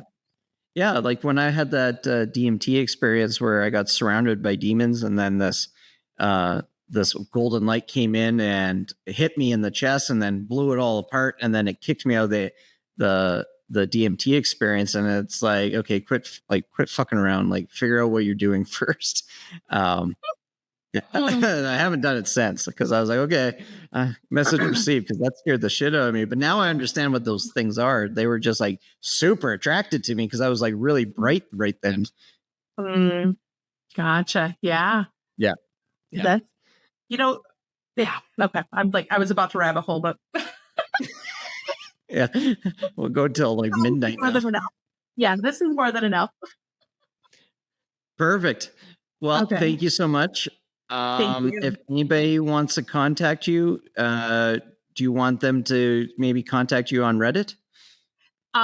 Yeah. So that's probably the best way. I don't actually have anything set up to like receive people, and I don't want to like give out my, personal social media. So, Yeah, I'm on Reddit, debatably yours. You can message me. I'll probably respond with way more than what you're wanting.